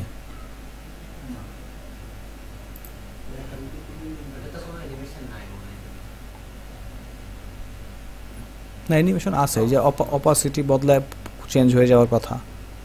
আচ্ছা অ্যানিমেশন নিয়ে আরেকদিন ক্লাস নিব, অ্যানিমেশন আজকে দরকার নাই, জিনিসটা দাঁড় করাই। হ্যাঁ ওই যে ওই জন্য অল দিয়ে দিলাম, অল মানে যা বদলাচ্ছে সব। দেখ ওটা অ্যানিমেশন নিয়ে ক্লাস হবে, আলাদা অসুবিধা নেই। দেখি আজকে অ্যানিমেশন নিয়ে মাথা না ঘামাই। তো আমাদের এই পর্যন্ত তো মোটামুটি আমরা ধরতে পারছি জিনিসটা কী হয়। আচ্ছা এখন যেটা করবো সেটা হচ্ছে এই প্রজেক্টটাই রেসপন্সিভ করে ফেলবো আমাদের দিয়ে বুটস্ট্র্যাপ দিয়ে।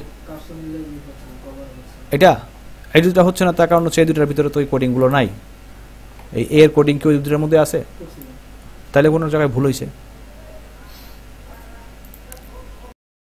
করব রেসপন্সিভ করার চেষ্টা করব, এবং ওই বুটস্ট্র্যাপের থিমটা নিয়ে আমরা প্রজেক্টে কাজ করব। এটা জাস্ট সিএসএস সম্পর্কে একটা আইডিয়া দিলাম। এখন বুটস্ট্র্যাপ চলে যায়। তো বুটস্ট্র্যাপ হচ্ছে সিএসএস একটা ফ্রেমওয়ার্ক।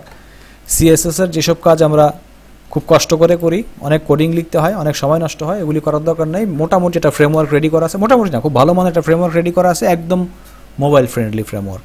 জাস্ট আমরা ইউজ করব, শুধু জানতে হবে কি ইউজ করতে হবে কখন। আজকে আমি ইউজটা দেখাইলে এমনি বোঝা যাবে পরের ঘটনা কি ঘটাইতে হবে। তো প্রথম কাজটা হচ্ছে এই বুটস্ট্র্যাপ ফ্রেমওয়ার্কটাকে তো আমাকে ডাউনলোড করে নিতে হবে।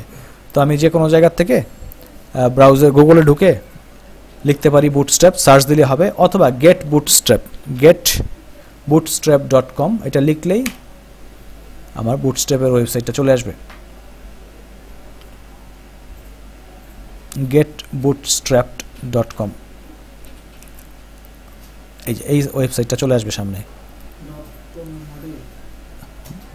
হ্যাঁ গেট বুটস্ট্র্যাপ, আর গুগলে সার্চ দিলে শুধু বুটস্ট্র্যাপ লিখে সার্চ দিলেই চলে আসবে।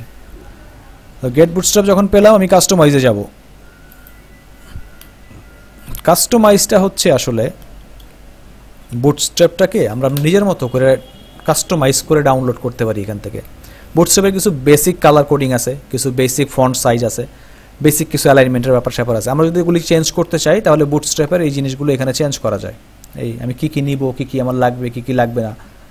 যেমন আমি বললাম ফন্ট ফ্যামিলি সান্স সেরিফ, না আমি font family Sans serif use করবো না, আমি অন্য কোনো ফন্ট ইউজ করতে চাই। জাস্ট এখানে লিখে দিব আমি কোন ফন্টটা ইউজ করতে চাই। এখানে যা যা চেঞ্জ করার চেঞ্জ করব। চেঞ্জ করে একদম নিচে চলে আসলে অনেক কিছু আছে জায়গায়, একদম নিচে আসলে আমরা পাবো হচ্ছে কম্পাইল অ্যান্ড ডাউনলোড।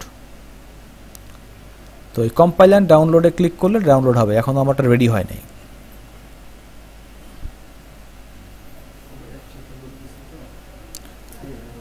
আসছে, ডাউনলোড করে ফেলো। হ্যাঁ ডাউনলোড করা থাকলে করার দরকার নাই, না থাকলে করে ফেলো। আমার কাছে করা আছে, কাজে আমার ডাউনলোড না করলেও হবে। কিন্তু যাদের কাছে করা নাই ডাউনলোড করে ফেলতে হবে এখান থেকে। হ্যাঁ এই যে আমারটা আসছে কম্পাইল অ্যান্ড ডাউনলোড। ক্লিক করলাম কম্পাইল অ্যান্ড ডাউনলোডে, জিনিসটা ডাউনলোড হবে। আমি কিছু চেঞ্জ করি নাই, চেঞ্জ করার দরকার নেই। এখন চেঞ্জ কি করতে হবে এটা পরে বুঝে যাওয়া, বাট আমি দেখাইলাম এটা চেঞ্জ করা যায়। তাহলে কম্পাইল অ্যান্ড ডাউনলোডে ক্লিক করলাম, আমার এটা ডাউনলোড হয়ে গেল। আমরা অলরেডি বুটস্ট্র্যাপ একবার ডাউনলোড করা আছে, এই জন্য 1 আসছে একটা। আমরা বুটস্ট্র্যাপটাকে কপি করে নিয়ে যাই। কোথায় নিব? আমাদের সেই www ফোল্ডারে, না এক্সট্রাক্ট ওখানে গিয়ে নিলেই হবে, আমরা এক্সট্রাক্ট করে নেই আর না করে নেই। এই থিমের ভেতরে আমি আরেকটা নতুন ফোল্ডার করতেছি, নাম দিচ্ছি হচ্ছে বুটস্ট্র্যাপ।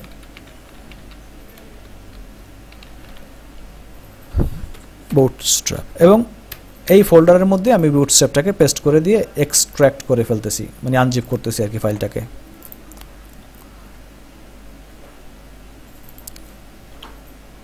তাহলে আমি আনজিপ করে ফেললাম, বুটস্ট্র্যাপ পাওয়া গেল। এটার ভিতরে আরও বেশ কয়েকটা ফাইল, আমি এই ফাইলগুলোকে বের করে নিয়ে আসতে পারি, ওই জায়গায়ও রাখতে পারি। বের করে নিয়ে আসি, এত ফোল্ডার বাইরেই থাক, এগুলো বাইরে থাক। মূল বুটস্ট্র্যাপ ফোল্ডার, তার ভিতরে বাকিগুলো থাকুক, মানে থিমের ভিতরে একটা বুটস্ট্র্যাপ ফোল্ডার তৈরি করলাম, তার ভিতরে বাকিগুলো জিনিসগুলো। একটা জেসন ফাইল আছে, এটা কনফিগারেশন ফাইল, তার মানে হচ্ছে বুটস্ট্র্যাপ ফাইলটা আমরা যখন ডাউনলোড করি তখন এখানে কিছু কনফিগারেশন আমরা চাইলে করে রাখতে পারি, যেমন কোন ফন্ট ইউজ করব, কি সাইজ হবে, এবং এগুলি আমার কনফিগারেশনগুলি এক্সপোর্ট বা ইম্পোর্ট করা যায় এই ফাইল থেকে। এটা আমাদের আপাতত লাগতেছে না, আমাদের আপাতত শুধু সিএসএস ফোল্ডারটা লাগবে, বাকিগুলো থাকতে হবে, নাহলে বুটস্ট্র্যাপ কাজ করবে না।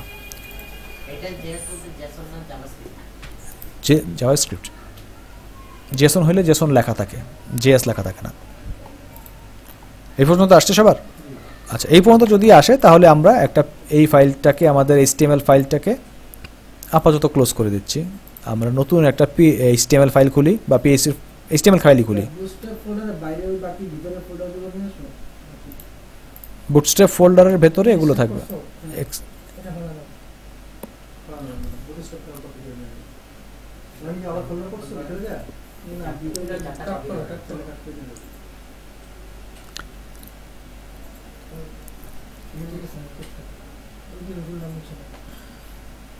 আসছে? আচ্ছা, এবার আমরা এটাকে সেভ করে ফেলতেছি ওই আমাদের ইসের ভিতরে, বুটস্ট্র্যাপ ফোল্ডারের ভিতরে ইন্ডেক্স। হ্যাঁ, নতুন করে না, আপনি ডিজাইনটা দিচ্ছি ওখান থেকে কপি করে করে এখানে বসাই দিব। আগের ফাইলটা থেকে কপি করে কিছু জিনিস এখানে আনবো, আপাতত এইভাবেই থাকুক। তাহলে আমাদের এটা ছিল নতুন নিব বুটস্ট্র্যাপ ইন্ডেক্স ভিতরে, বুটস্ট্র্যাপ ফোল্ডারের ভিতরে ইন্ডেক্স।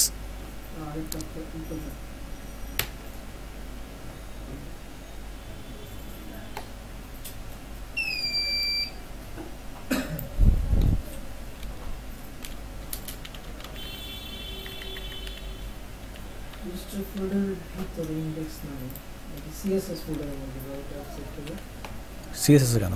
বুটস্ট্র্যাপের ভেতরে ইন্ডেক্স ফাইলটা সেভ হবে এইভাবে।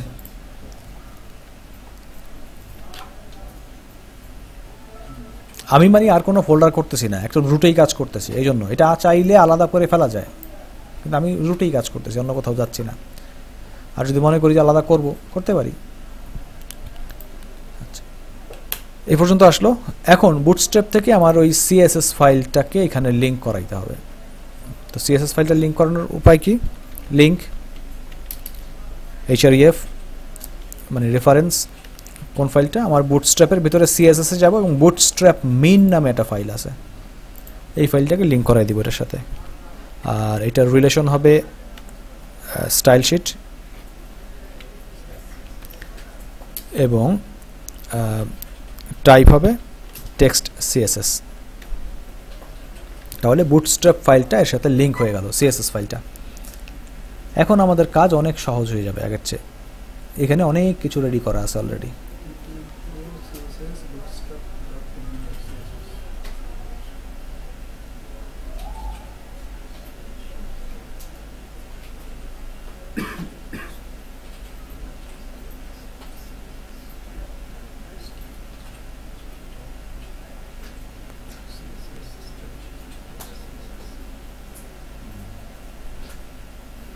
ঠিক আছে?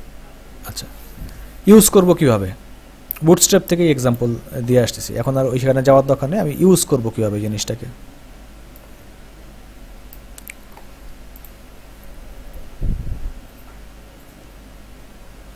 বুটস্ট্র্যাপের মূল কাজ হচ্ছে যে আমাকে কিছু রেডিমেড কিছু সিএসএস কোড দিয়ে দেওয়া বা কিছু ক্লাস দিয়ে দেওয়া, যে ক্লাসগুলিকে আমি আসলে ব্যবহার করব বিভিন্নভাবে আমার প্রয়োজন মতো। এইখানে হচ্ছে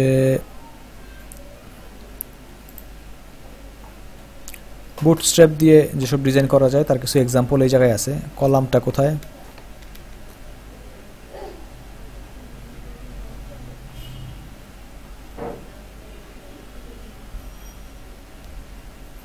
কোথায় কোথায় সাপোর্ট করে সেটাও বলতেছে। অ্যান্ড্রয়েড, আইওএস, ম্যাকওএস, উইন্ডোজ সবাই সাপোর্ট করে।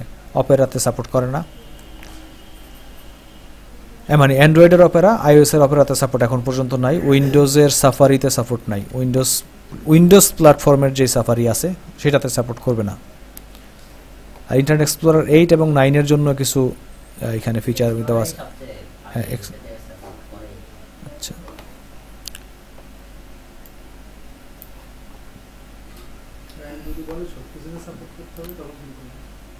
সব কিছুতে সাপোর্ট করানো তো এটা মোটামুটি একটা অসম্ভব ব্যাপার। আর ক্লায়েন্ট জানে আসলে যারা এইসব কাজ করে কোথায় কোথায় আসলে তারা ইন্টারনেট এক্সপ্লোরার নিয়ে তার কার তেমন মাথা ব্যথা কোনো ক্লায়েন্টেরই এখন আর নাই, স্পেসিফিক কিছু ছাড়া। হ্যাঁ, সাফারি, হ্যাঁ সাফারি নিয়ে কিছু আছে। আচ্ছা, বুটস্ট্র্যাপ হচ্ছে আসলে একটা গ্রিড সিস্টেম। গ্রিড সিস্টেম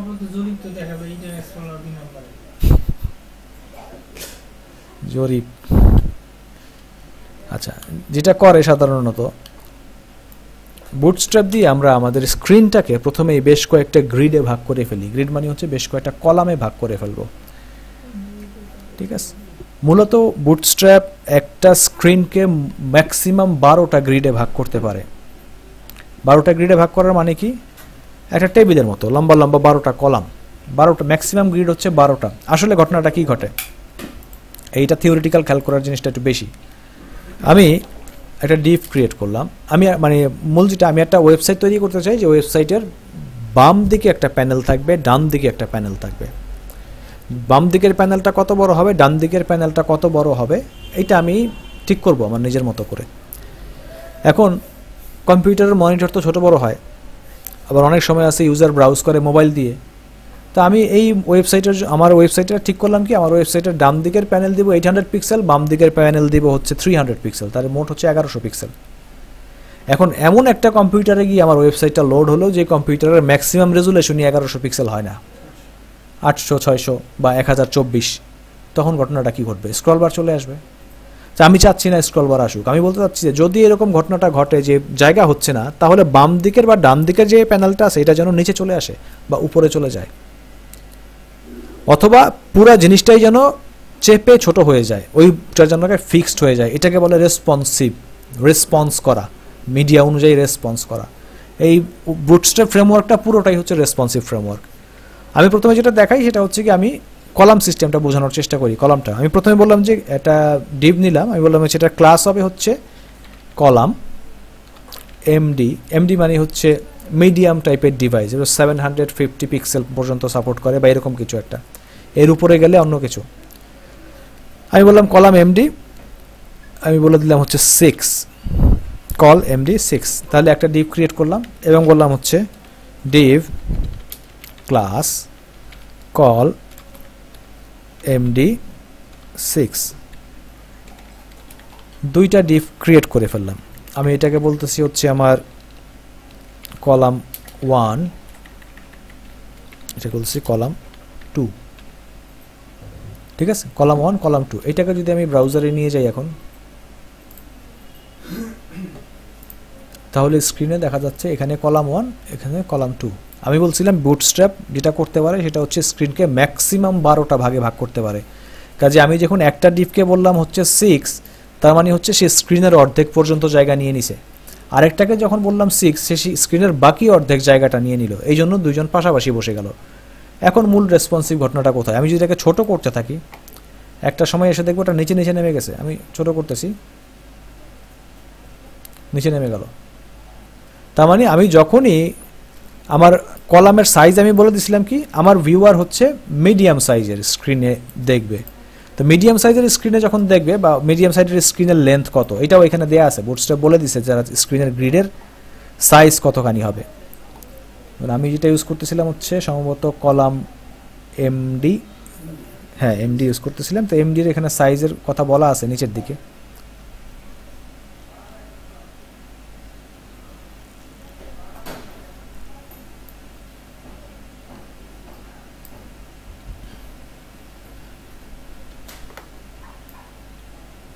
এই ডকুমেন্টেশনটা ভালো মতো পড়ে নিতে হবে, একটু পুরোটা না পড়লেও মোটামুটি আইডিয়া নিয়ে নিতে হবে এখান থেকে। আচ্ছা, এখানে সাইজটা দেওয়া আছে, আমার মনে নেই এখন। তো এখানে আমি সাইজটা, আমি মূল সাইজ যেটা, আমি যখন এমডি থেকে ছোট হয়ে গেলাম, যে আমি বলতেছি যে মিডিয়াম সাইজের ডিভাইসে দেখাইতে চাচ্ছি, কিন্তু মিডিয়াম সাইজের ডিভাইসের যে লেন্থ তার চেয়েও ছোট হয়ে গেছে আমার ভিউয়ারের লেন্থ উইথ, সেই ক্ষেত্রে কি হবে, জিনিসগুলো নিচে নিচে চলে আসবে। তাহলে আমার ফোকাস ছিল কোথায়, মিডিয়াম সাইজের স্ক্রিনে। এখন দেখতেছি না আমার ভিউয়ার মিডিয়াম সাইজের স্ক্রিনে দেখতেছে না, আমার ভিউয়ার দেখতেছে আরও ছোট স্ক্রিনে। তাহলে বললাম যে ঠিক আছে, তাহলে ভিউয়ারের জন্য আমি স্ক্রিনটা চেঞ্জ করে দিলাম, যে ভিউয়ার ছোট স্ক্রিনেও দেখবে যখন এসএম হবে, এসএম মানে হচ্ছে স্মল ডিভাইস, স্মল ডিভাইসে যখন দেখবে তখনও সে জিনিসটাকে পাশাপাশি পাবে। বাট যখন আমি স্মলের থেকেও ছোট হয়ে যাব তখন আবার ছোট হয়ে যাবে। ওই যে উইথটা এখানে দেয়া আছে পুরো,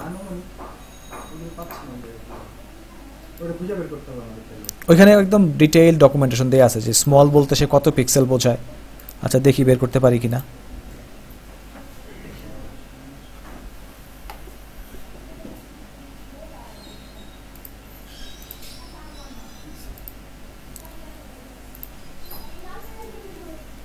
এই যে দেয়া আছে এখানে,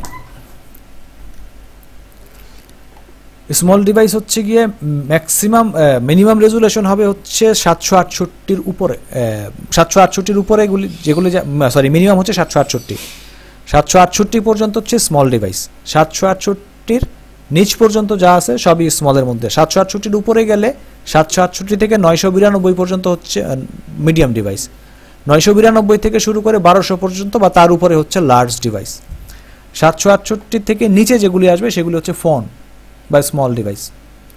আরেকটা আছে এক্সট্রা স্মল ডিভাইস বা একদম ছোট, এক্সএস বলে যেটাকে। তার মানে আমার স্ক্রিন যখন 768 থেকে ছোট হয়ে গেল তখন মানে এখন ফোনের উইন্ডোতে চলে আসলো, তখন ফোনে আসলে জিনিসগুলো নিচে নিচে দেখাবে, কিন্তু ফোন ছেড়ে যখনই আমি কম্পিউটারে চলে যাব তখন দেখাবে পাশাপাশি। তো এই কোডিংটা তো আমাদের করতে হয় নাই, ওরা আমাদেরকে অলরেডি করে দিছে, এটা হচ্ছে সুবিধা আর কি। আমার অডিয়েন্সটা ঠিক করে যে আমি কোন অডিয়েন্সের জন্য জিনিসটা তৈরি করতেছি সেটার জন্য করা। এখন আমি আমার স্ক্রিনকে 3 ভাগে ভাগ করতে চাই, স্ক্রিন 3টা ভাগ হবে। তাহলে আমি যদি এখানে আরেকটা কলাম 6 নেই তাহলে কি হবে, জানা কি মনে হয় কি হবে, এখানে 3টা কলাম পাশাপাশি আসবে কি, ম্যাক্সিমাম হচ্ছে 12। কাজে আমি যখন কলাম 6 3টা নিলাম তখন 12 12 6 6 12 3 6 18 হয়ে গেছে। তার মানে 12 দিয়ে তো পুরোটা কভার করেই ফেলছে, 8টার জায়গা নাই, কাজে সেটা হচ্ছে নিচে। এখন যদি 3টাই পাশাপাশি বসাতে চাই, কমনটা কত করব, 4 4 4, তাহলে 3টা সমান জায়গা নিবে, মানে আমি সমান দূরত্বে 3টা বসাতে যাচ্ছি, এই জন্য 4 দিয়ে করলাম। আমার সমান দূরত্বের প্রয়োজন না হইতে পারে, প্রথমটা দিলাম 2, তারপরটা দিলাম হচ্ছে 8, তারপরটা দিতে পারলাম আবার 2, তাহলে সবগুলো সমান দূরত্বের হবে না, কলাম 1 কলাম 2 12 চিন্তা করে দিতে হবে। ইভেন আমি যখন চিন্তা করতেছি যে কলাম 2টাকে আবার ভাগ করব, ডিপ ক্লাস কল sm6,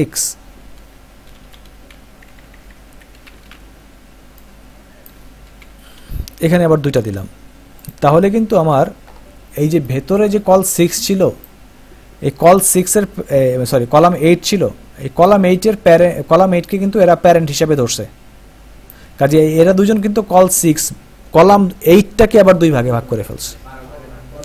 হ্যাঁ, কলাম 8টাকে সে 12 ভাগে ভাগ করে 6 ভাগ সে নিছে, 6 ভাগ তাকে দিয়ে দিছে। বোঝা গেছে ব্যাপারটা? যদি ব্যাপারটা বোঝা যায় তাহলে এই ব্যাপারটা দিয়েই আমরা চাইলে আমাদের যেই থিমটা একটু আগে আমরা ডিজাইন করছিলাম এই জায়গায়, এই থিমটাকে আবার নতুন করে ডিজাইন করতে পারি। ঠিক আছে, এই থিমটাকে নতুন করে ডিজাইন করি আমি, তোমরা চাইলে সাথে করতে পারো অথবা ভিডিওটা দেখতে পারো পরে, তবে এখন আমি করি, তারপরে তোমরা করে নিও জিনিসটা। যদি আমাদের ফুল স্ক্রিন উইথ প্রয়োজন হয় সেই ক্ষেত্রে আমরা কি করব, সরাসরি ডিপ লিখবো, আমাদের ইসে যাওয়ার দরকার নেই, কোন হাইট উইথের ঝামেলাতে যাওয়ার দরকার নেই। আমরা ওই যে আমাদের আগের কোডিংয়ে যেটা ছিল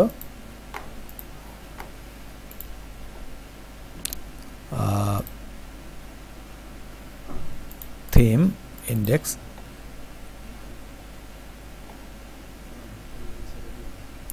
আচ্ছা এই যে আমাদের ব্যানার যেটা ছিল, আমরা আমাদের ব্যানারটাকে নিয়ে নিচ্ছি, যেরকম ব্যানার আমরা ক্রিয়েট করছিলাম।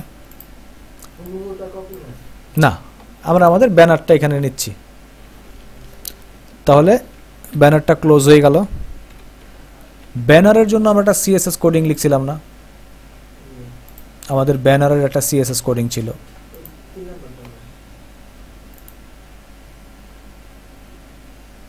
এটা ছিল আমাদের ব্যানার, এটা ছিল আমাদের ব্যানারের জন্য সিএসএস কোডিং। কাজের ব্যানারের যে সিএসএস ফাইলটা ছিল, এই সিএসএস ফাইলটাও আমরা ওইখানে নিয়ে যাব। দুইটা উদ্দেশ্য। এখন পুরোটা চলে যাক, অসুবিধা নেই, আমাদের তো করাই আছে, ওই কোডিং আর লিখলাম না। তাহলে আমরা আগে কপি করে নেই থিম। এখানে আমাদের যে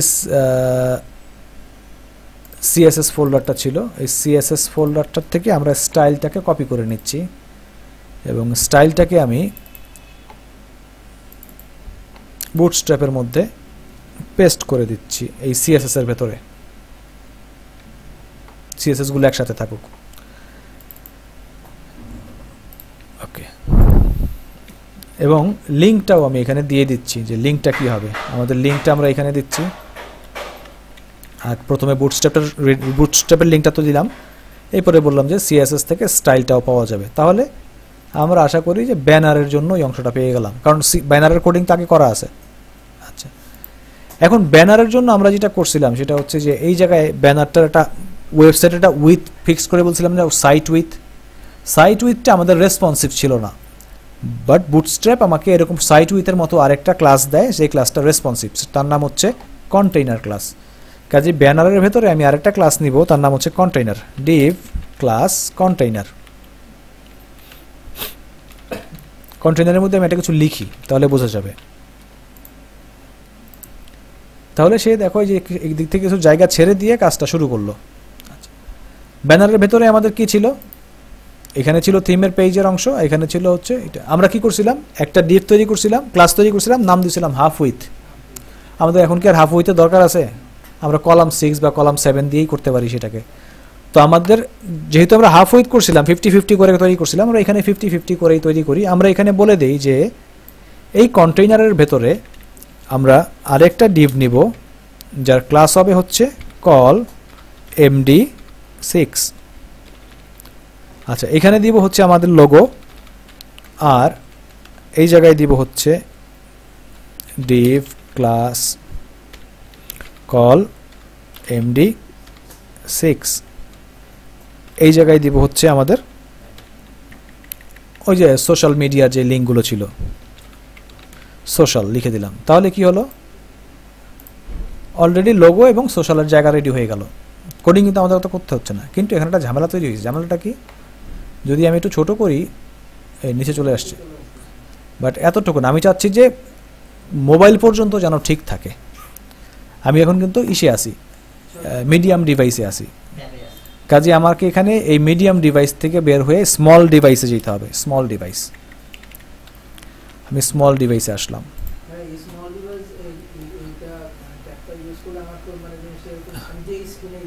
স্মল ডিভাইসেও ঠিক থাকবে। যদি একটা জিনিস স্মল ডিভাইসে পাশাপাশি বসতে পারে, তাহলে লার্জ ডিভাইস অবশ্যই বসবে।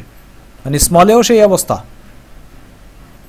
মোবাইলে যেটা স্মলেও এই অবস্থা, কিন্তু তারপরে তাহলে আমার বড় জায়গায় তো ঠিক থাকতেছে। এটা ডিপেন্ড করে, স্মল দিয়ে করলেই যে বেস্ট তা না, কারণ অনেক সময় আছে যে স্মলে পাশাপাশি বসাবো না। আমি আমার ফোকাস করতে হবে ওয়েবসাইট কার জন্য বানাচ্ছি, সেটা হচ্ছে আসল ব্যাপার। এমডিবি পাওয়ার বেশি। আচ্ছা, কই গেল আমার জিনিসপত্র? তাহলে যে আমাদের যে হাফ উইথের মধ্যে আমরা টাইটেল তৈরি করছিলাম, থিম পেজ, থিম টাইটেল, এই দুটো নিয়ে আসি এখানে। এটা আসবে লোগোর জায়গাটাতে।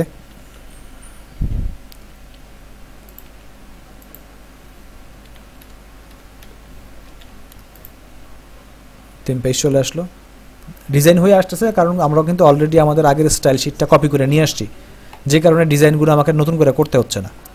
আচ্ছা, এটা হয়ে গেল। আর আমাদের এখানে ছিল হচ্ছে সোশ্যাল মিডিয়ার ভিতরে যে এইটা ছিল, এবং সোশ্যাল আইকনস নামে আমাদের যেগুলো ছিল সেগুলো নিয়ে আসতেছি। এখন ফন্ট অসাম আমরা এখন পর্যন্ত আনি নাই, যে কারণে ফন্ট নাও পেতে পারে, না পাবে না, আসলে নাও পেতে পারে না, ফন্ট পাবে না। তাহলে এটা হচ্ছে সোশ্যাল। বুটস্ট্র্যাপে কাজ করতে গেলে যেটা হয় সেটা হচ্ছে ডিভের ছড়াছড়ি, কনফিউজড হয়ে যাওয়ার সম্ভাবনা খুবই বেশি, কাজেই অবশ্যই কমেন্ট। এই যে ইনফো এগুলো সব চলে আসছে, কিন্তু সোশ্যাল মিডিয়ার লিঙ্কগুলো আসে নাই। এখন এটা আনার জন্য আমাদের ওই যে ওইটাকে কি বলে, আমাদের ওটা ছিল নাম জানো কি, ফন্ট অসাম, এটাকে নিয়ে আসতে হবে। ফন্ট অসামটা রাখছিলাম কোথায়, লাইব্রেরির ভিতরে না, এই লাইব্রেরি ফোল্ডারটার মধ্যে ফন্ট অসাম ডাউনলোড করে এখানে রাখা ছিল। আমি ফন্ট অসামটাকে নিয়ে যাচ্ছি এটাতে।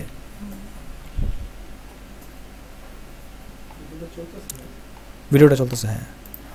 আচ্ছা, তাহলে ফন্ট অসাম চলে আসলো। ফন্ট অসামকে লিঙ্ক করতে হবে এই জায়গায়, link reference library font awesome CSS font awesome min. আর এটা টাইপ হচ্ছে টেক্সট সিএসএস, রিলেশন হচ্ছে স্টাইল শিট। তাহলে আশা করা যায় এখন ফন্ট অসামের ফন্টও পেয়ে গেছে। উপরের এই যে এইগুলো সাদা হয় নাই, তার কারণ হচ্ছে টেক্সট হোয়াইট নামে আমাদের যে সিএসএসটা ছিল, এই সিএসএসটা আমরা ইউজ করি নাই। তো এখানে আমরা সেটা ইউজ করে ফেলতে পারি। আমরা বলতে পারি যে আইকনস টেক্সট হোয়াইট, তাহলে টেক্সটগুলো সাদা হয়ে যাবে। তাহলে অল্প সময়ের মধ্যে আমাদের প্যানেল রেডি।